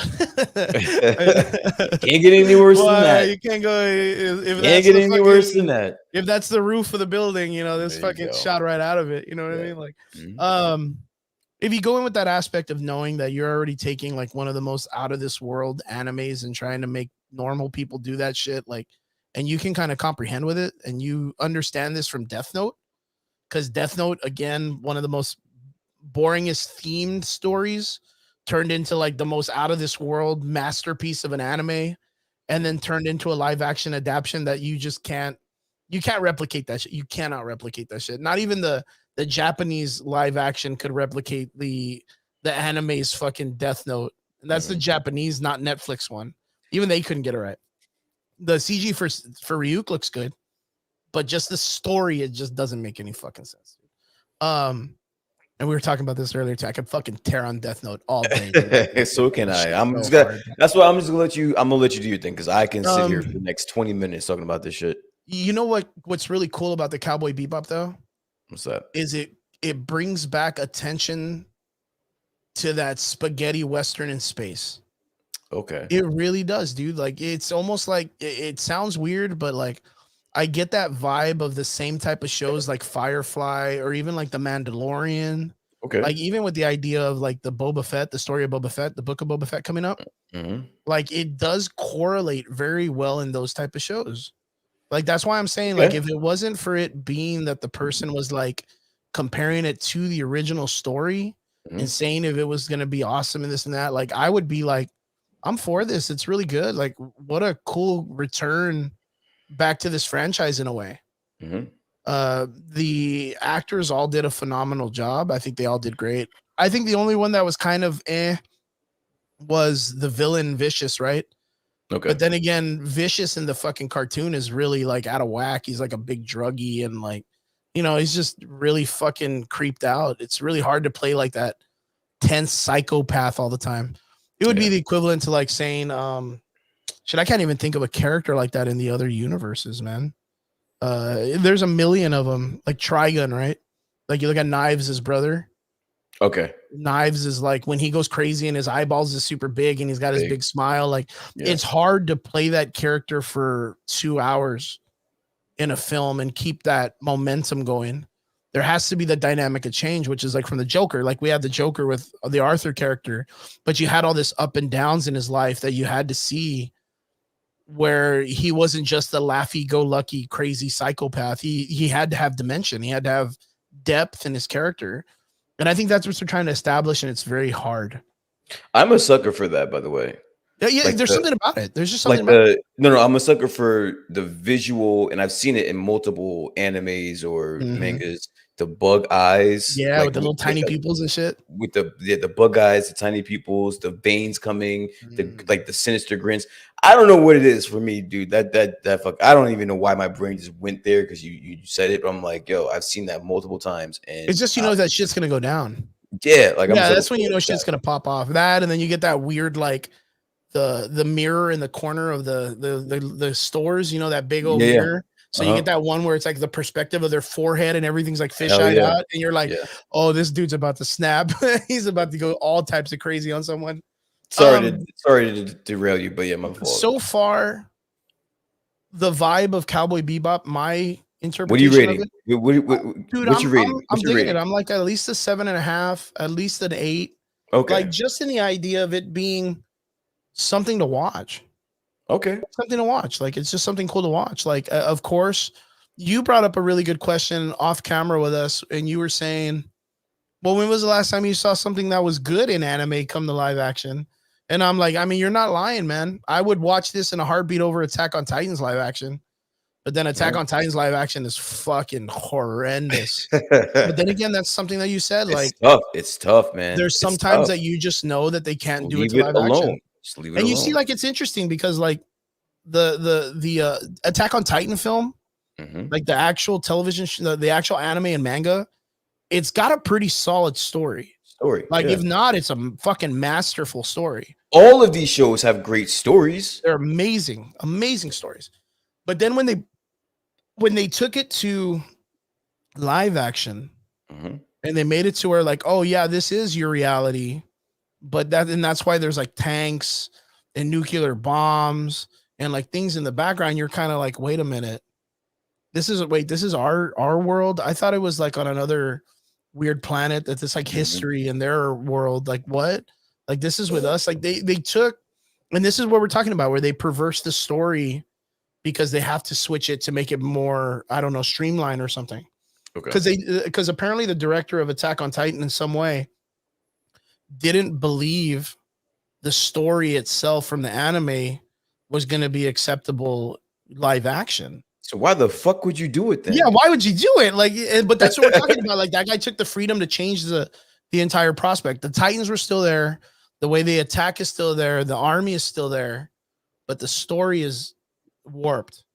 But they're still using the franchise name. That's that coattail riding shit we're talking about. So yeah, I was gonna say perfect example. That's more of a perfect example. Exactly. So when it comes to like this anime explosion that's going on right now, which we were talking about, like I don't know where it came from, but it seems that it's happened overnight. Everyone just seems to want to like cash grab on this anime on this anime craze, and you guys are in territory that you should not be in at all. You know what? And I put it up for the idea of like we do have the superhero genre that's coming up. And manga is kicking the shit out of it right now. Yeah. And I just think that like anyone in Hollywood's right now is like, hey, you know what? Like, you know, Death Note or not Death Note. Let's go with Black Clover, top selling manga in the world. Like I think the top 20 something books of animation right now are all animated from Black Clover or Tokyo Ghoul. So some dude in Hollywood is just like, yo, we got to totally buy the rights to that shit and fucking milk the shit out of that. Yeah. That's kind of like the way I see it. That's literally the way I see it. 1000%. But I will vouch for this. Right now, Netflix has the Rurouni Kenshin series, and it's good. Like straight up good. But the reason why I think this is successful, and this is thinking outside the box of it needing to be an anime or anything, is because it's based on a story that's just grounded. No supernatural shit, no CG, just literally studio, a sword, and a dude running around killing people. Like you already know that's 80% of Japanese samurai films. Mhm. And all you're doing is just applying characters' names. The only thing that's a little wiggy is in the very, very first film, he fights Sasuke, Sasuke, which is his friend, and he has that big ass gut sword. I don't even remember, he had that big ass sword, and he has it in the film, and like just the prop itself just does not work. Like the handle is fucking flimsy. Like though you could tell that the fucking big part is like wobbly. You can see Styrofoam it, and yeah. shit. There's some That's silly funny. shit with it, but like it's kind of like you just know that that's the director like giving the tip off to certain part of the anime that he wanted to try to pull off. Yeah. But like there's other stuff too. Like there's the dude in the Inferno, the major villain, where he like when he swings, like there's fire that follows him because he was like burned. I don't know how that works, but yeah, his applies pretty well. But the Rurouni Kenshin series is pretty good. Also, on an interesting side note, I found the Bleach live action to be pretty cool. Okay. The Bleach live action on Netflix. I remember you. Yeah, I still haven't gotten a chance to get. It's one of those things. Like if you're a big Bleach fan, there might be some things that you're like, oh man, you know what? This it doesn't really go with it. But then again, the series is barely coming back from a really big fuck up that it did like in the later part of the series. If they made a film and it at least brought some like connection back to the series and made people talk about it and it bring it back, isn't that enough to be like, dude, we're getting it back. We're getting it back. Now they're bringing Bleach back. And they had a huge mistake happen in the last series where they like almost like wrote it into the ground. Like they weren't doing anything good. Like the series was taking forever to come out. Like I think they were going bankrupt.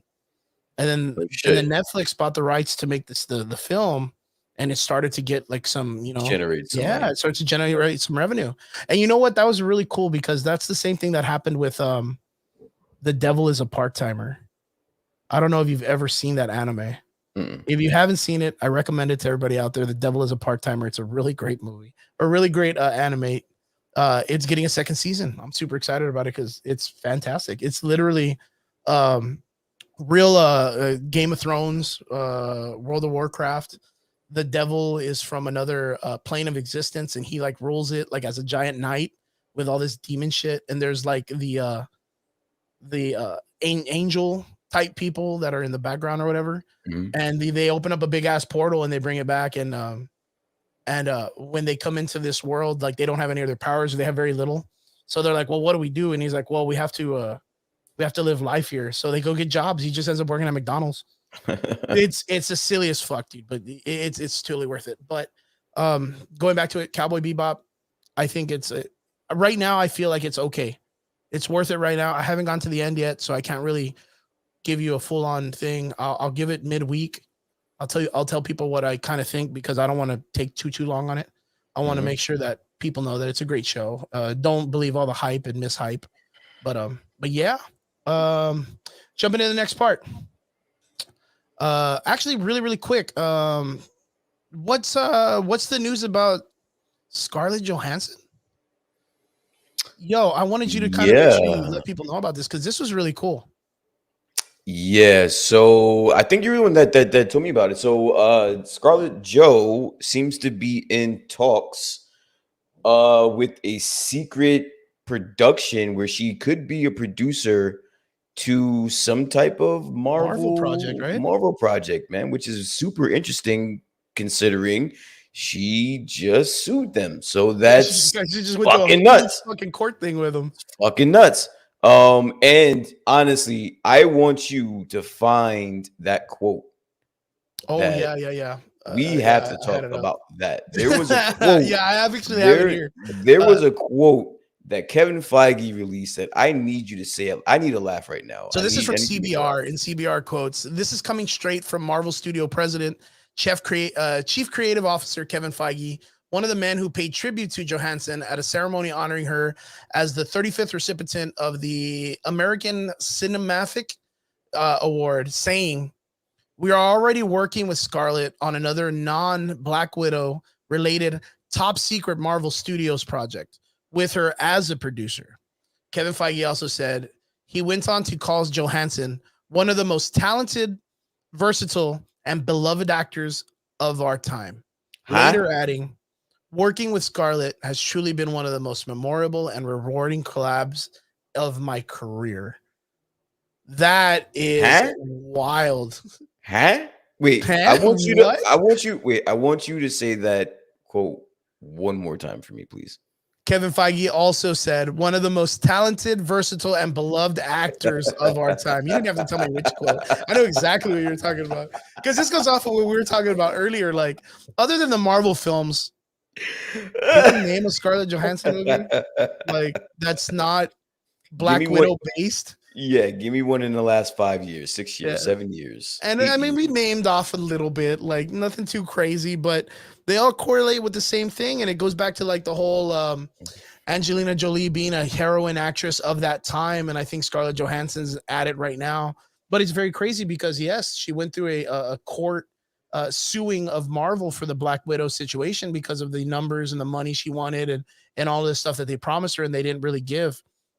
But the fact that they've asked her back is such an interesting fucking thing after she took money from them. Like how? Like what is it that could be so important that Black Widow, or not Black Widow, Scarlett Johansson has production wise that she can come in and give knowledge? It would have to be, and this is just me quoting it. This would have to be the next Black Widow film with that girl. I am super shocked at you. Yeah. When we were talking about it earlier, you were like, what the heck? I'm super shocked at you for just ice skating over the fact that Kevin Feige, who has worked with some of the best actors in the world just claim multiple this chick to be times, like the top of the chain, dude, publicly said that Scarlett Johansson is one of the best actresses of our generation. I like John's like quoting all the movies she was in, like fucking 2012. He's like, wait a minute, The Island, man. That was me. I literally said The Island as one of my top ones. But everything else is like Black Widow's Ghost in the Shell. Bro, Kevin Feige just said Scarlett Johansson is one of the best actresses of our generation. Yeah, I know. That is some wild shit. I'm thinking it was like maybe it was like on a drunk stupor or he has worked fever with dream. Robert Downey Jr. and has said nothing of the sorts like that. Oh, dude, Benedict Cumberbatch, the dude from The Hobbit, literally playing a police officer. Tom Holland. Yeah, I'll even take Tom Holland. Yeah, dude. I mean, I get it. He's just, but then again, it's like so we don't work with them. Like, we don't get the opportunity to see these people off camera. And the Russo brothers went and bartered for her also. So maybe like deep down inside, like Scarlett Johansson, some type of like fucking idiot savant when it comes to like cinematic worlds and photography and digital video. Fend for your friend. I get that. Fend for your friend. Have her back. That's great. Her back. Do whatever you want. Do whatever the fuck you want. Yeah. But saying she's one of the best of our generation, I'm sorry, I can't roll. Now I don't believe anything you say after that. Now I think sooner or later we're gonna have to end up creating a drinking game for Kevin Feige saying stupid shit like Joe Rogan. I think that's what it is. Joe Rogan used to be the UFC. Well, when he was doing commentating for the UFC in the beginning, he would come out and be like, "Oh, dude, this guy's jiu-jitsu is amazing," and then that guy would get choked out. Like, and he'd be like, take a shot. This guy's striking so amazing. Boom, that guy gets knocked out. You're like, fucking Joe Rogan, dude. He just made a game out of all this shit that he would just say. And yeah, you'd be drunk. It's like watching the Three Stooges and taking a shot every time they hit each other. That's like, you're just hammered by the first fucking arc. Like, yeah, Joe Rogan. So maybe Kevin Feige is going to get a game like that soon, man. Either that, or he's trying to wife her, he's trying to bag her or something. I don't know. God, right? Fuck, that would be fucking crazy. I have no idea why. What would make somebody in their right mind, someone as smart as Kevin Feige, why they would say that? That is just not an accurate statement. There's no accuracy there. All right. Let's even break this down. Let's say she was. What are you basing this off of? 8-Legged Freaks, and she's not that into you. And what else? Divorce movie. With that divorce movie. What else did you say she was in? The Island. 10 years ago. The Island. Are you basing it off of that and then a bunch of Marvel movies? Yeah. Come on. It's a weird call. Come on, bro. No way. Very weird call. I mean, I can get it where he's saying like that she's a big name because of what being part of the Marvel universe. You know, but that's like saying fucking what's his face? What's that rapper dude that's in Ant-Man? Oh, T.I. Yeah, T.I. It's like saying like T.I. is one of the best rapper actors in the world because he's beloved in the Marvel universe. And I'm like, bro, like what? Like he hasn't acted. He's just literally playing himself for like 5 seconds. He's just like, yep. Like he just says one shit. Like that. I don't know. I don't know. Kevin Feige's just on a fever dream or some shit. That is an incredibly wild statement. That is an incredibly ill thing to say. Saying that she was famous when she married Ryan Reynolds. Jesus, man. I don't know. It's interesting. Maybe he knows something about us or of her. Oh well, Pride Prejudice, is that the one that she did? No, she did the one with Natalie Portman, wasn't she? Remember where they were like Victorian times? But no, it wasn't that great of a movie. I literally, if it's not attached to Marvel, I literally cannot. Don't even know. Yeah. I cannot name you a Scarlett Joe movie. I cannot. I'm sorry. Yeah, it's really, really weird. But okay, going on to the last subject that we're going to be talking today, which is a big talking point for a lot of people right now. Let's get to it. It's driving Rob, listen up, Rob. Nuts, it's your time to shine, Rob. I need you in the comments. Rob, this is your fucking Rob, moment. this is your time to fly, man. Let's go. Driving me fucking nuts because the advertisement is driving me fucking crazy. I'm so tired of it. I just want them to give us what we need already, and that's it. We finally got a Spider-Man No Way Home trailer, and it gave us a lot, but it rose a lot of questions at the same time. So, Brian, before Robert goes and kills us all in the comment section with all the cool things that popped up, tell me, man, what did you think of the Spider-Man trailer, and what were your takes on it? I fucking loved it. I wanted to hate it because they made me wait so fucking long for it. Yeah. But I tell you what, man. I was kind of leaning to where you are or were before this trailer. And I was kind of getting sick of it.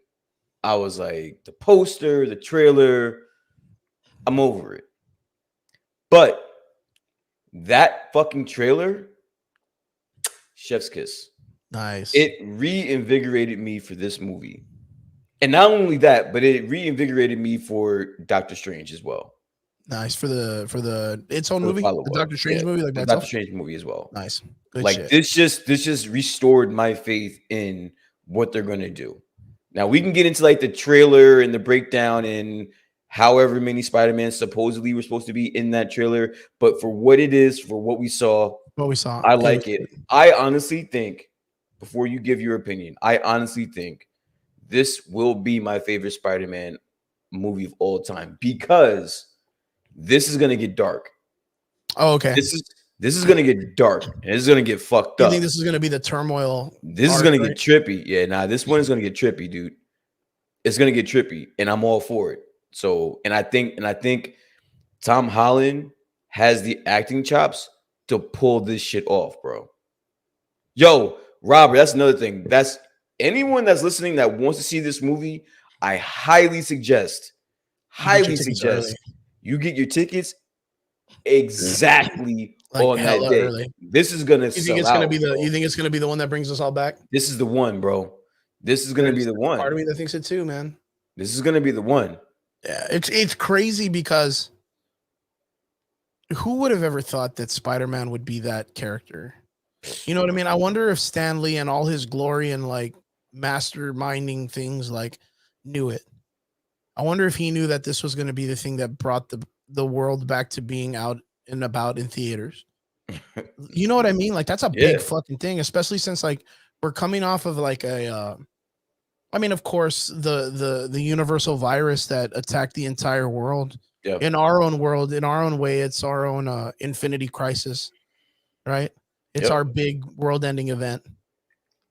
And who would think that a superhero and it being Spider-Man would be the one that brings everybody back out to being like lined up in theaters, like all together, not just like random where it's like, oh, you know, they're going to show Beetlejuice and a small handful of people are getting it during Halloween or whatever. But like, who would have thought this is the one that's going to pack like Star Wars did, like drove them back.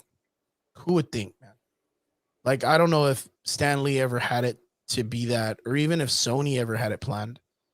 But this is truly an amazing situation that's about to pop off. Hell yeah. Now, for me, I think the trailer was pretty cool. I think it's awesome. I think, yeah, we could see the little tricks that the CG teams are pulling off, and we'll talk Hell about that for yeah. sure. Yep. Um, and they gave us a really good amount of information this coming trailer. We know for sure we saw the Green Goblin. We saw Doc Ock with the Doc Ock. fucking with the nanotech, dude. Yeah, we saw this Spider-Man taking the Iron Man costume or whatnot to get it embedded into his suit. We saw that Tom Holland was enough to take him down and capture him. And then they were still had their little banter of kind of like making fun of him and it kind of like poking fun at the older stuff, like because his name was always real silly. Yeah. So like we saw that, which is a very cool banter between the characters. We saw the very widely popular MJ falling off the building like all the other situations in the Spider-Man universe. Yeah. Which is something. Then we saw, of course, the big correlation at the end where all the villains are there. We know we're going to get a big ass fight scene at the end. Mm-hmm. The question is what do we speculate from here? Of course, we saw in America, there was the 3 characters, Electro, who is also getting a awesome electrical CG face mask of his comic book character. You know what I mean? Fucking Like the dope. 3 lines, and he's wearing Timberlands. That was the thing that made me laugh so much. He's straight up wearing Timberlands loose, like the laces are all chill and shit. I was like, man, Jamie Foxx, man. We're gonna talk about Jamie Foxx too, man. But then we had, of course, the Sandman, and we had Lizard. We saw them all, man. The only thing is we didn't see our 6th character, which is, of course, if it's gonna be the Sinister Six. If it's gonna be the Sinister Six, we still haven't. I gotten would our listen. 6th character. I would personally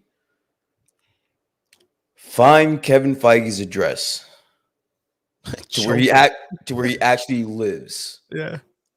And I wouldn't choke him. I wouldn't. That guy is like on Mount Rushmore of greatest people of all time for me. And I would just kindly ask him at his earliest convenience, why did you do that to me? Please, bro. Please. You're killing me, man. Why did you do that to me? Like, you couldn't just add one more villain. At that point, if you weren't going to have him, you could have just threw any fucking villain in there and just made it. Just have a Sinister Six, bro.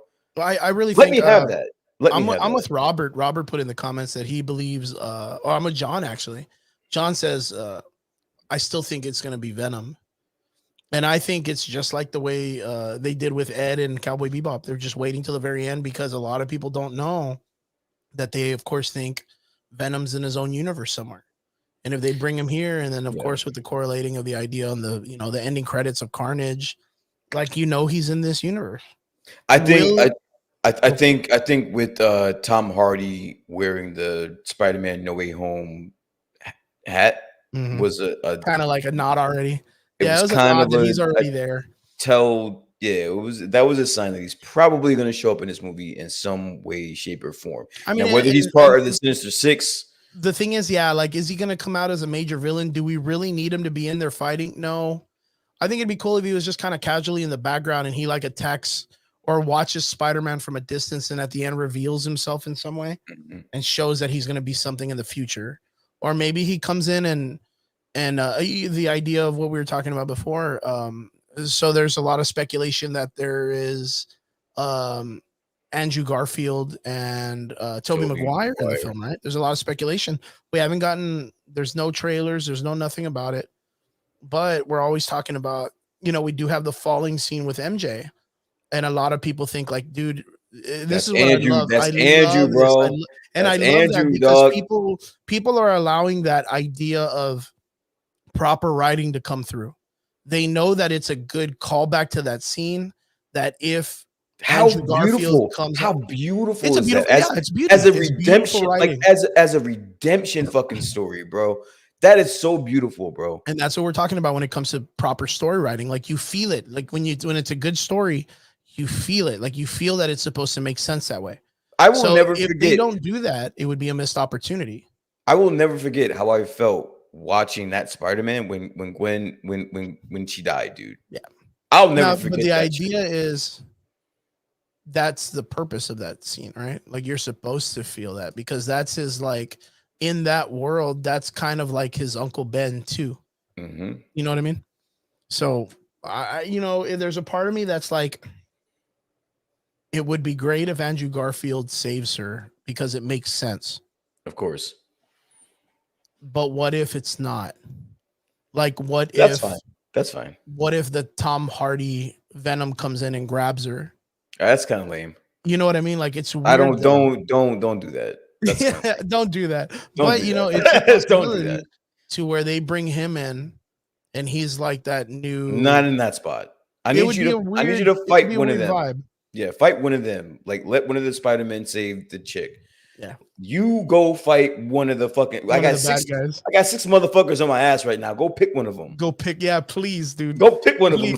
Yeah, pick one of the 5, dude. Please. go make yourself useful. Yeah, make yourself fucking useful. Yeah, make yourself fucking useful. There's a lot of We're in speculation. Like, can we please? I know you don't like it. Can we just stay in speculation mode just for a little bit longer? I love it. Hell yeah. I love speculation mode. I love it here. All right? So there's major talks that we're gonna lose somebody in this movie. Fuck a duck, dude. I knew you were gonna say that. Who do you think it's gonna be? So we have 3 major people that we're gonna probably end up losing. Okay. One, of course, is the typical Mary Jane, right? Okay. Yes. Okay. And I do think there is still a situation where she does not get saved there. Yeah. I mean, because that would be perfect for the idea of the. What if that's what was it called in the Doctor Strange episode of What If? What if it's one of those access points? Yeah, like you're talking. Yeah, I know what you're talking about. I can't remember off the top of my head. What if it's one of those, dude? Yeah, I could see that. I could see that being a thing. The other thing is in that scene, Ned is also hanging off of the pipe too. So if Peter jumps to save Mary Jane from falling, Nexus event. Thank you, John. Thank you, John. If he falls to catch Mary Jane, then who's gonna catch Ned when he falls from that height? If he falls like at the same time or like even a little bit after, that's a big gap of space between that and him having to push power like that. You would assume that one of the other characters would come and save him. But the one thing that we don't have with this Peter Parker is he doesn't have an Uncle Ben moment. He does not have an Uncle Ben moment. I don't care what anybody says.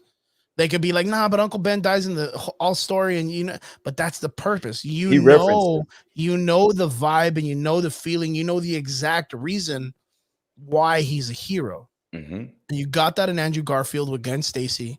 You got that with what's the other dude's name? Tobey Maguire when his Uncle Ben died.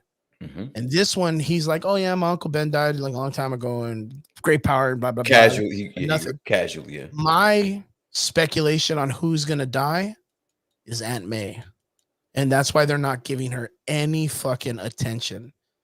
Melissa Tomei is gonna die in this film. And the reason why is because it correlates a lot with the way the comic book goes. The moment Peter Parker is found out to be Spider-Man, Osborn and Kingpin put hits on him and they try to shoot him and it hits Aunt May instead. So like there is a possibility that someone out there is trying to hurt him for what he's done. Shit. So and can you see that? I could 100% see that because who is he more connected to other than Happy? I've heard all types of speculation. I heard Aunt May. I've heard Happy dies. I heard Ned dies. Happy won't because he's kind of like the dude. What's his name from Doctor Strange? He's like the big chubby Asian guy. Yeah, but he's like that of the Iron Man world. Like since you don't have Tony Stark, like he's the one in charge of taking care of his daughter, kind of thing. I don't want to say, and this is my prediction. I'm going to go out on a limb because this is probably the one that's least likely to happen. And you gave a great one. Like, what if it's Aunt May? What if it's her nephew? What if it's Peter Parker? That dies? What if Peter Parker dies? I mean, so we don't know him to be in Doctor Strange, right? We only know of Doctor Strange being in Spider-Man. Yeah, because You don't know of anything else to happen, right? Yeah, we haven't really heard of Tom Holland being in any other films, right? But And then we're again, it would be the focus on them focusing right now on this film. You know what I this, mean? Because they want to make there's a sure that. lot of speculation saying that he's going away for a while. And you know what? That's interesting because it does correlate with the idea of the director saying this is kind of like Spider-Man's Endgame, right? Yeah. And then you hear Tom Holland constantly making comments that's like, dude, This is you some guys. fucked up shit. No, Get like ready. him saying, I can't wait to be there to help the next Spider-Man. I can't wait. Like he's making little comments about someone else coming in. According to his contract, this is his last film. That's big though, man. I doubt it. I really doubt it. That would be The so, reason why I that would doubt be it such is a because- mind fuck, bro. That'd be such a mind fuck. Well, I mean, kind of. And this goes off of the idea because what was our last speculation we did two shows ago? That Miles is going to come out. True. You know what I mean? And how do you do the start of the Spider-Verse without introducing Miles? Yeah. And I know that we talked about, and you made a really good comment, and so did Trigger when we said we can't have the Spider-Verse cartoon version because Childish Gambino is still here. It's already right. Yeah. He hasn't done, nothing's happened to him. That Miles is going to come out and he's going to have his Parker moment, but we can have a Miles come out because we know that he does hang out with his uncle and do the graffiti stuff and they chill. And it's with his uncle that he's in the subway and gets bitten, or he's in some experiment that he gets bitten, but his uncle's still alive at that time. He is still alive. His uncle witnesses him to be Spider-Man, and then he dies by the Kingpin's hand or by an assassin's hand. But he witnesses him as Spider-Man, and he says, go out there and do better than us. So Childish Gambino is still alive when he becomes Spider-Man. He's just learning to use his shit, right? Yeah. So my thing is like, what if Miles is out there already and he's already been bit, which would be weird, but the Spider-Verse cartoon's already given us that knowledge. Just like we know Uncle Ben's been dead in Peter Parker's world for a long fucking time. Yeah. Right. We didn't need another dying Uncle Ben, another the rice, Uncle Ben's rice or whatever. My favorite meme so far is that Kevin Feige came out and said, we're going to kill like 35 Uncle Bens. Dude, we're fucking excited. I was like, what the fuck, dude? Killing 35 Uncle Bens in this movie. Like, we're so fucking excited. Oh, shit. We're going to murder 35 of these fucking dudes. Honestly, if you just take the whole tone of the trailer, it just seems depressing and gloomy. And I just would not put it past them, being that this is, as we know of, Tom Holland's last movie contract, like contractually, if he dies. What if we get something like the train scene? Because the train scene has always been such a classic scene of the Spider-Man universe, right? Yeah. What if we get that in the sense of when Doctor Strange is like, yeah, dude, these guys, they're all going to die. That's their fate. And there's nothing we can do about it.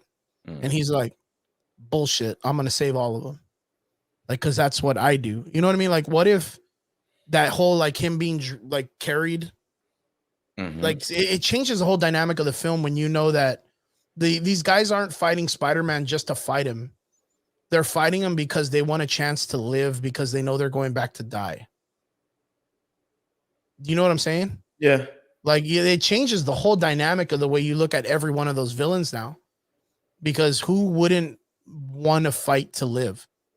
If you knew you were going to go back home just to get fucking ripped apart or die or drown or, you know, something bad happened to you, why wouldn't you fight to want to stay? And then for just some fucking 13, 15, 12-year-old kid to be like, nope, got to go back. I'm going to kick your ass now. And some magician that's in the background fucking waving his hands, throwing lightning bolts from his asshole and trying to stop you. You're going to be like, nah, fuck you, dude. I'm here. I'm going to take off, or whatever it takes. I'm going to be here. You know, it's a really interesting dynamic, man. Can you answer this for me? Why the fuck are they putting a cap shield on the Statue of Liberty? Why the fuck are they doing that? I don't know, dude. I saw that and I was like, you know what instantly popped into my head? That is doing too much, bro. We get it. X-Men #1 Yo, when they fought on the fucking Statue of Liberty. And who was the executive? Who started off as a producer on X-Men? Kevin Feige. Yeah. Come on, bro. That guy is fucking smart, man. You can't tell me that the man that did that is not going to put 5 fucking villains in his movie. He's going to put 6. He's going to put 6 fucking villains in his movie, bro. Straight up, you think we're going to get Spider-Man to go around the crown like Wolverine did in that movie? Yeah, has to. Just woo. And then he's going to land and do the Spider-Man pose and shit. But no, I saw that fucking shit where they're trying to put a fucking cap shield on a statue. I'm like, yo, that is a definition of doing too much. We get it, bro. You miss Cap. He's dead. We get money, it. Man. That's a we wrong got it, government. Get the fuck out of here. The wrong government, man. Fucking spending unnecessary money. What the fuck are you doing, man? You could have put that shield anywhere else. You could have put that shit on a McDonald's sign, man. I don't want to put that shit next to the torch on the fucking thing. That's funny as fuck. It's just wild. I don't get it yet, but I guess they'll explain it to us then. But there's a part of me that thinks it's going to be this thing like almost like the Spider-Verse cartoon, where there's going to be situations in the film where the portals are opening up and then it's sucking these guys back in. And then at the end, when everything's happening, all the 6 portals or 5 portals open up, and Doctor Strange is saying they're all coming through and I can't stop it. That's why he says that. Is because all the villains are going to show up. It's not going to be like little patches of villains here and there. Do you know what I mean? I do. So I don't know. I just thought of a really important. But I would just have a really important question. I just don't want to forget. I'm sorry. Okay, go for it. All right. So, hypothetically speaking, okay, you have a secret, and if anybody knows a secret, you die. Who do you trust with it more? Tom Holland or Jamie Foxx? None of them, dude. I don't ask any of those motherfuckers to save any secrets.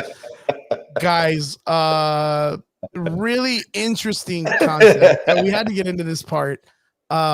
We think Jamie Foxx made a major boo-boo. Just fucked up. And that dude is gonna get put over someone's knee by tonight.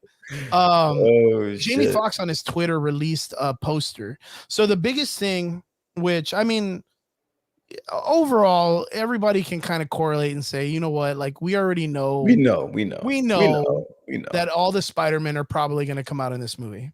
Like we know it. Like Andrew Garfield's back doing press releases and going to different morning shows. Who the fuck cares about what that guy's been doing? Yeah, right. That guy's working at Starbucks. Haven't seen you since the fucking the Facebook movie. Haven't seen this Spider-Man movie. Yeah, like the fuck. So like now he's on fucking Good Morning America, like and doing all these shows. He's got a fucking tour with what? What are you doing, bro? What are you doing, bro? Like you're not even making movies, man. You're just writing stories and shit. People are talking about Tobey Maguire again. Like we kind of know. Like we got 2 and 2 together. Yeah, come on. We know the little quips and quotes of the Marvel and Sony universe. We just know that we're gonna do.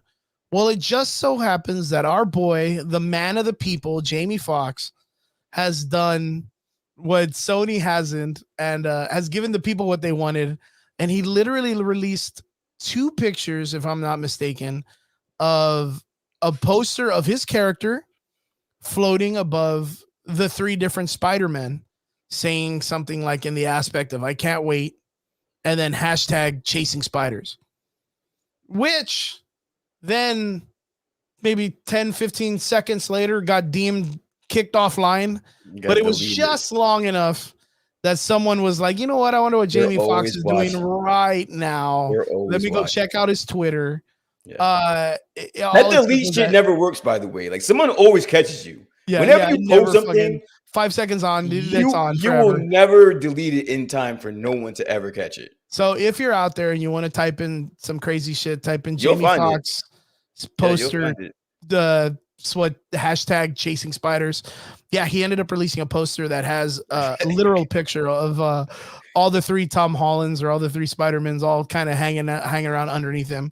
It looks artistically made, which some people can. I mean, if he wanted to be smart, he could have put like fan art.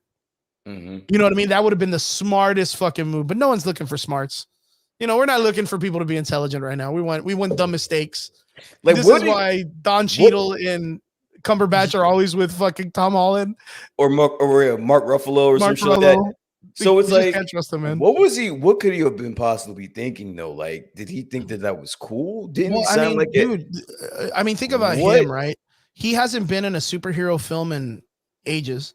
And then when Well, you look at it, like his Electro in the Spider-Man films were kind of eh. do you want to Like, make? Do you want to make sure that you'll never be in another one again in your oh, dude, fucking yeah, he's career? straight up. Then He's gonna you'll have to do die in this. this one. Yeah, he's dead in this one. Yeah, If you want to make sure you'll never be, you Yeah. waited that long, and Yeah, now that's you'll what they never meant by be in Endgame, because another one. Electro's gonna get Kevin done. Feige will. Kevin Feige will make sure you will never work in another fucking comic movie again in your life. You can see Kevin Feige right now. He gets on the phone, types to CG. He's like, "Yo, You're we need done. an extra scene. You're done. Have Sandman fucking punch Electro behind the head in that scene, and he kills him like in one shot. Like he's done, You're bro. done. It's just fucking Electro Done. falls to the ground. Have him fall in the water, and he just short circuits out, and we'll never hear him again. It never was done. Yeah, like you know, he screwed up. He screwed up pretty bad. I mean, Yeah, but not in the essence of bad, because Yeah, I'm no. literally saying like he could literally go out and say like fan made, and you know the poster looks fan made. I'm not even gonna lie. It does. But he just didn't do that shit. He could have been smart about it. But no, he didn't do that. But you know what? I see his purpose. And the reason why is because how much advertisement do you see about Electro? You don't do it like that, though. Oh, no, fuck no. You don't do it like that. But You don't do it like that. as though. an actor, like, you know, and him being a big name, that's Jamie Foxx. That dude used to like run movies back in the day. Like, Yeah. and him being like a supporting secondary villain to even Otto Octavius or Hobgoblin. Like no one's really cool about his character. Like everybody was hype about it this time because we just saw this shit. Like, and that's about as much as everybody knows about his character. Like he just has a fucking funny costume. Yeah. You know what I mean? But then again, they didn't do him justice in the last film. They did. You know, but you look at the See what he poster looked that they like? made, and the poster looks good. Yeah. So Like the poster looks fantastic. Listen, I'm expecting him to surface at some point and be like, "Look, bro, I was drunk.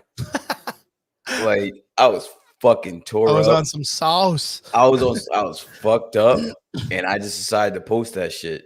Now he's got to say something like, "I was taking a lot of pre-workout. I was really good shoes.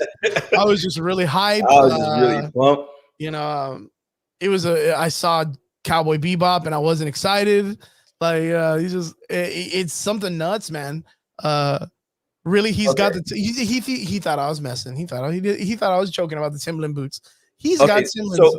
So we gotta get to Rob's question because we haven't covered it yet, which is obviously it's huge. As a part of the trailer, there were two different trailers that came out. Well, multiple trailers. The US trailer, and there's the Brazilian trailer, which is one that everybody's quoting right now. So just to recap it real quick for anyone that doesn't know, which I don't know how, if you're not living under a rock, with the Brazilian trailer, it does show one of the last scenes of the trailer that the lizard is jumping towards someone that's not our Tom Holland Spider-Man and gets punched in the face. My question is, do you think that it's insinuating that somebody else punched him, that's CGI'd out of the scene? Do you think that's a mistake, or do you think, how was that a mistake? That can't be a mistake, right? That was left there. It's one of those things like when they release the trailers, they kind of send them all in mass emails or they tell people what they can and can't. And I think someone just gave the wrong trailer, man, because it's all cut the same way except for that one piece. I don't think that there's a room full of some of the smartest minds in CGI. But then again, we don't know like all the intricate details that they go through. You know, even when they're going to release that trailer, like all the syndicated, you know, media centers, they have to call, you know, how and when they can do it, the NDAs and all that stuff. Like we were supposed to get this movie. What, a year ago, almost a year ago or something like that. How are you still making these mistakes? I don't understand it. You're not rushed. Yeah. Well, look at Jamie Foxx. Look at Jamie Foxx. Like, I bet you he read the NDA and all that stuff, and he knew exactly what he can and can't do. And that dude did the can't in a big way. Shit, man. But it's really weird to see it happen this late in the game. But you know what? For what it's worth, like even with what they gave in that small little snippet, like it wasn't enough. It just made people talk about it even more. The internet went fucking nuts. Everyone, John Cena, fucking, and you know what? I've heard some really cool explanations too that battle the idea that the other two Spider-Men are not in the film.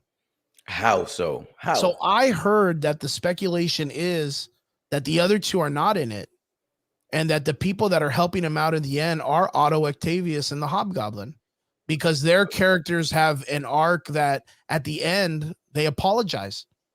Okay. All the other dudes know, except for Sandman. Sandman was like, "Yo, dude, my daughter's sick. I don't give a fuck." Sandman really isn't a villain. Like a special case. Yeah, he's not even like a real villain, to be honest. So I don't even know how they're pulling it off and bringing him back. He just wanted to be left the fuck alone. Yeah, pretty much.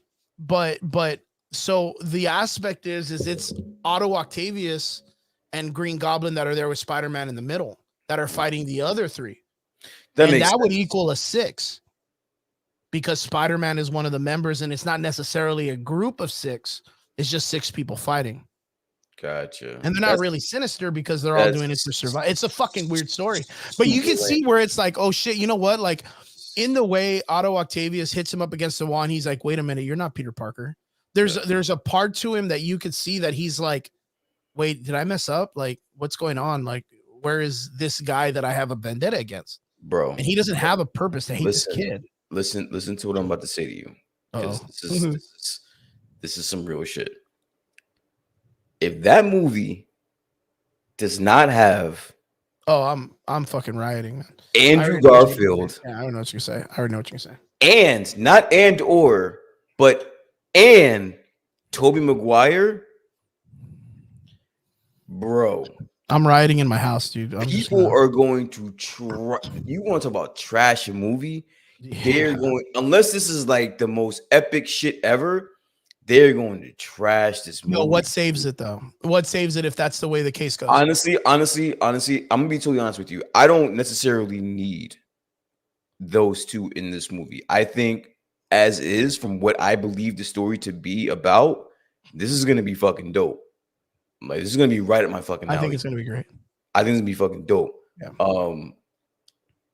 What does it look like? You said like what saves it. So like let's say at the end of the film, the two Spider-Men don't come out to help him like that. It's Otto and Hobgoblin that come out to fight next to him. What saves it? I'll throw you a curveball right now. Go ahead. Ending of the film. They're all sitting there and they're like, wow, we sent everybody back. You know, Otto Octavius and Green Goblin both acknowledge that they have to go back even though they're going to die. They thank that Peter Parker for working with them and trusting them again. They all go back home, but they know they're going to die. And that's when Parker's like, we can't save them all. And then boom, behind him, just like Iron Man, he's standing there with MJ. A fucking portal opens up and Tom Holland and fucking Andrew Garfield jump through. And they're like, Peter Parker, we need you to come with us. The same way Doctor Strange did it to him, to Robert Downey Jr. in Endgame when they're doing it. And that's where they're bringing in the aspect of the Endgame. They come in and they're like, yo, we need you to come with us because we have to save the universe. And then all of a sudden flips in a little 13-year-old Miles Morales. I just think that last scene, like the only thing that's thrown me off about this whole trailer and where I think is going to go or what I think is going to happen is that last scene with all the purple, like the arches or something. And he's saying like, I can't stop them. They're coming through. I can't stop them. That means the shit hit the fucking fan. That means everyone is coming. So you need I don't understand by what they mean by everyone though. You know what I mean? Like, is it like, dude. Does it mean like the people of that universe like are coming through? Like the millions of people are going to start flying through?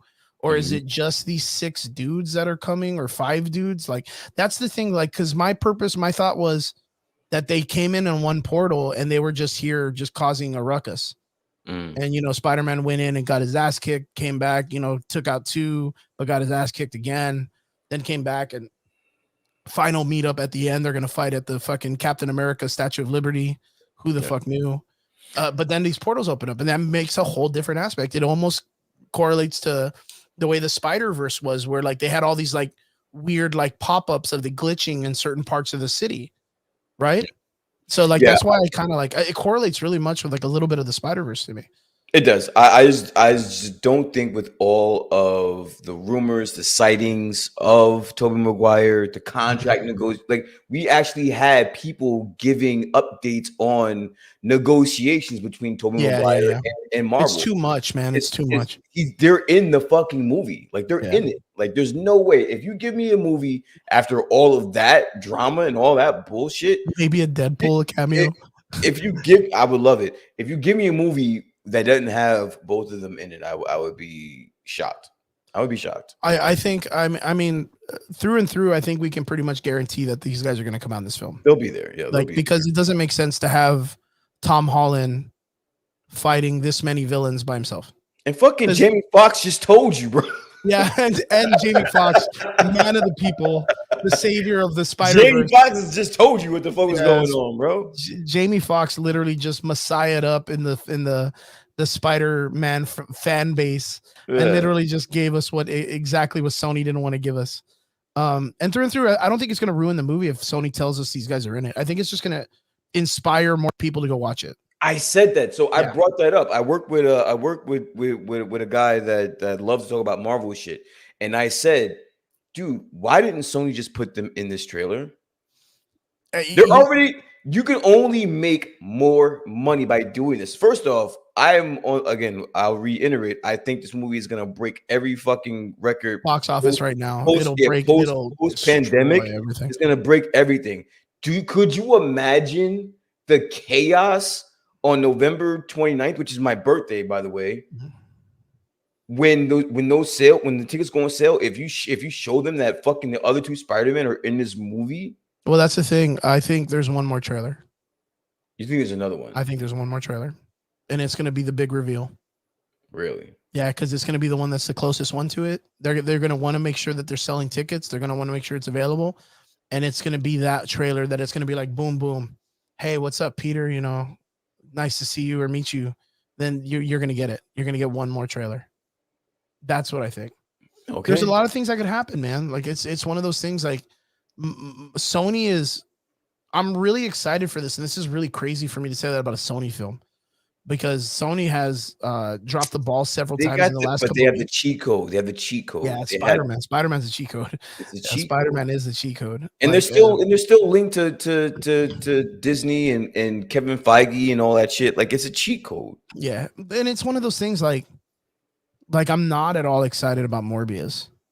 Like I didn't like what they did with all the trying to cross over everything. I think it was very dumb for them to do that because it just confuses more people. And I know that Sony's going to want to find a way to bring them into the Marvel universe because of Blade.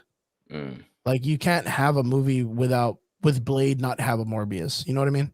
Yeah. Especially bringing him into, like, it would be cool to see the guy that's playing Blade come in and work with Tom Holland or see him in a Spider-Man movie. It'd be cool to see him alongside with someone that's dark. Someone that's a truly dark character, like a noir, Punisher kind of dude attitude. Even Ghost Rider coming in with like Spider-Man. It's just different. Even Moon Knight. Yeah, you know, of course you'd want to see Deadpool because that would be fucking hilarious. Yo, you know what's really pissing me off is that this may be Tom Holland's last movie, and I will never, if that is true, experience them together. I will never experience Deadpool and Spider-Man on screen together. Oh, well, that's why we're getting Enchanted, or what was that? Uncharted? Is it him and Ryan Reynolds in it together? I don't even know if Ryan Reynolds was in that movie. Is he in that movie? I have no idea, but I just saw that movie's gonna tank, bro. Tom Holland doesn't really with the Ryan Reynolds, Gal Gadot, and Rock movie. The one that's on Netflix. It's Red something. Something. I know what you're talking about. I just saw that movie, and it is by far probably one of the best Indiana Jones films I've ever seen in my life in the recent times. No shit. It was very good. I think everybody should check it out. It's called, I'll look it up real quick. Ryan Reynolds movie. Red Notice. Red Notice. Yeah, there you go. Red Notice. Yeah, Red Notice. It just came out on Netflix. Been on point today. Yeah, man. My boys, man. Him and Rob. John been on point today. Vince too, man. Vince throwing some good shit in there too. Yeah. Guys, we're really excited. Spider-Man trailer. The second one dropped. It is by far probably the most coolest things. Oh yeah. I think one of the coolest things that was given to us in this trailer, we're about to finish up right now, was knowing that the scene of Doctor Strange and Spider-Man with the trains was them like in an argument. Like in an argument. It's not like something It's where not we a thought that fight. they were working Yeah, against something or fighting something yeah. else. Like it's No, him this like is an fucking with argument. him. Yeah, They're having they're throwing down a little bit. yeah. So it'll be a really cool scene. How the fuck does Spider-Man even match up against Dude, Doctor Strange, dude? so amazing you asked that question because in Infinity Gauntlet and in Civil War, there are times where Reed Richards and Doctor Strange try to fight him and he's like zigzagging out of their shit. And Get they're like, dude, fuck he's outta so here. spectacular. Like they're saying like the name of the comic book of his character. It's so good, dude. Like, it's like I tell people, like him with that shit that he has, his spider sense. It's forthcoming, dude. Like that's what edges him above everyone That has been the biggest atrocity Marvel and Sony in the has movies. Yeah, done. in the movie right He now, has no Spidey spider sense. sense. He has They no kind of give Spidey reference sense. to it with his little like hairs, There's, but like but he that's has not never even used it. close. He's never Yeah, used that's not it. even close. So it'll be cool when they start like initiating that action, but like it's because it's so hard to pull off as a power. You know what I mean? Just a reflex. But hopefully they get it right. It is a really, really great asset that he has in the comic books. Hell He yeah. really does some amazing shit, and people call him like literally like, wow, he's so spectacular while they're getting their ass kicked by him. You know what I mean? No one ever says spectacular when you're getting your ass kicked.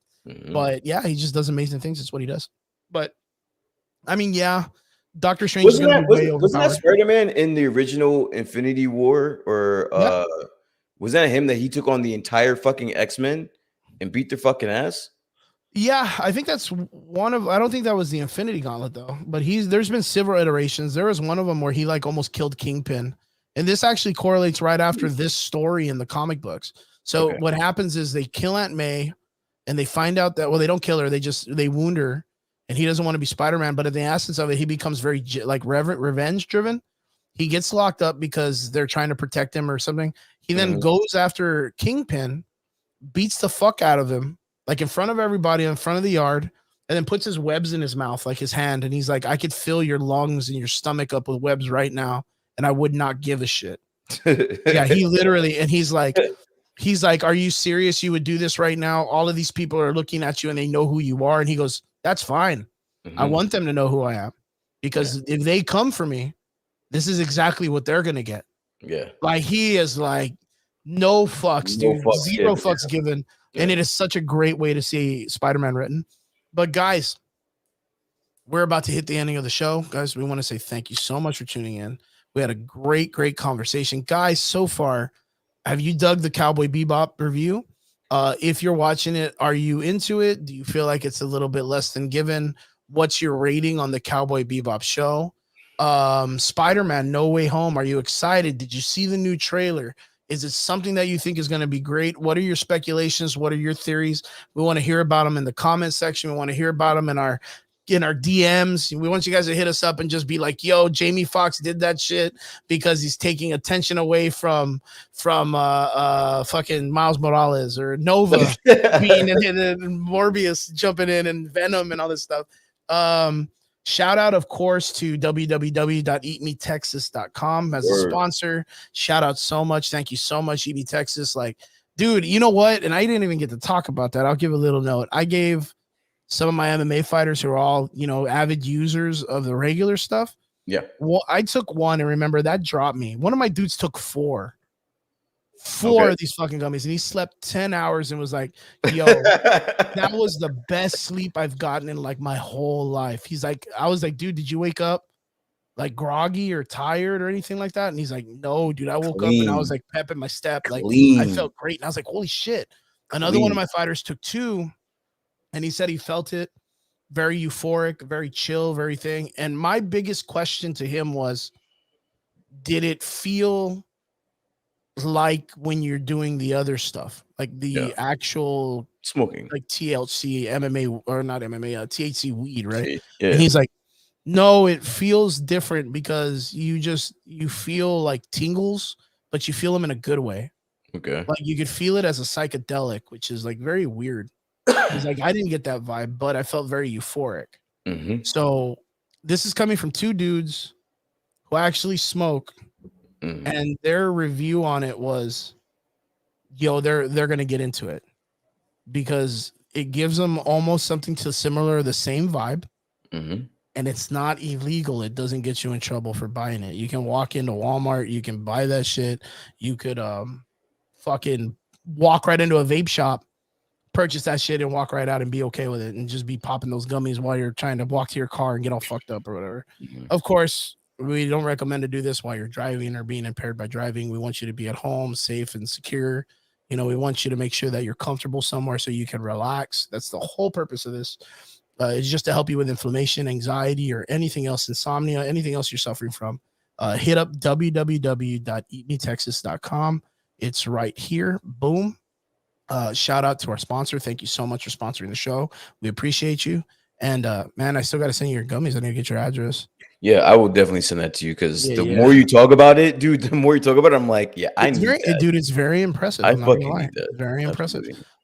Guys, I want to say thank you so much to everyone out in our radio land. Thank you so much for tuning into the show. We appreciate you guys. Don't forget to like, share, subscribe here on the show. Also, don't forget to check out Brian's other show, Gym Class Majors. Oh, yes. On what do you got on Facebook?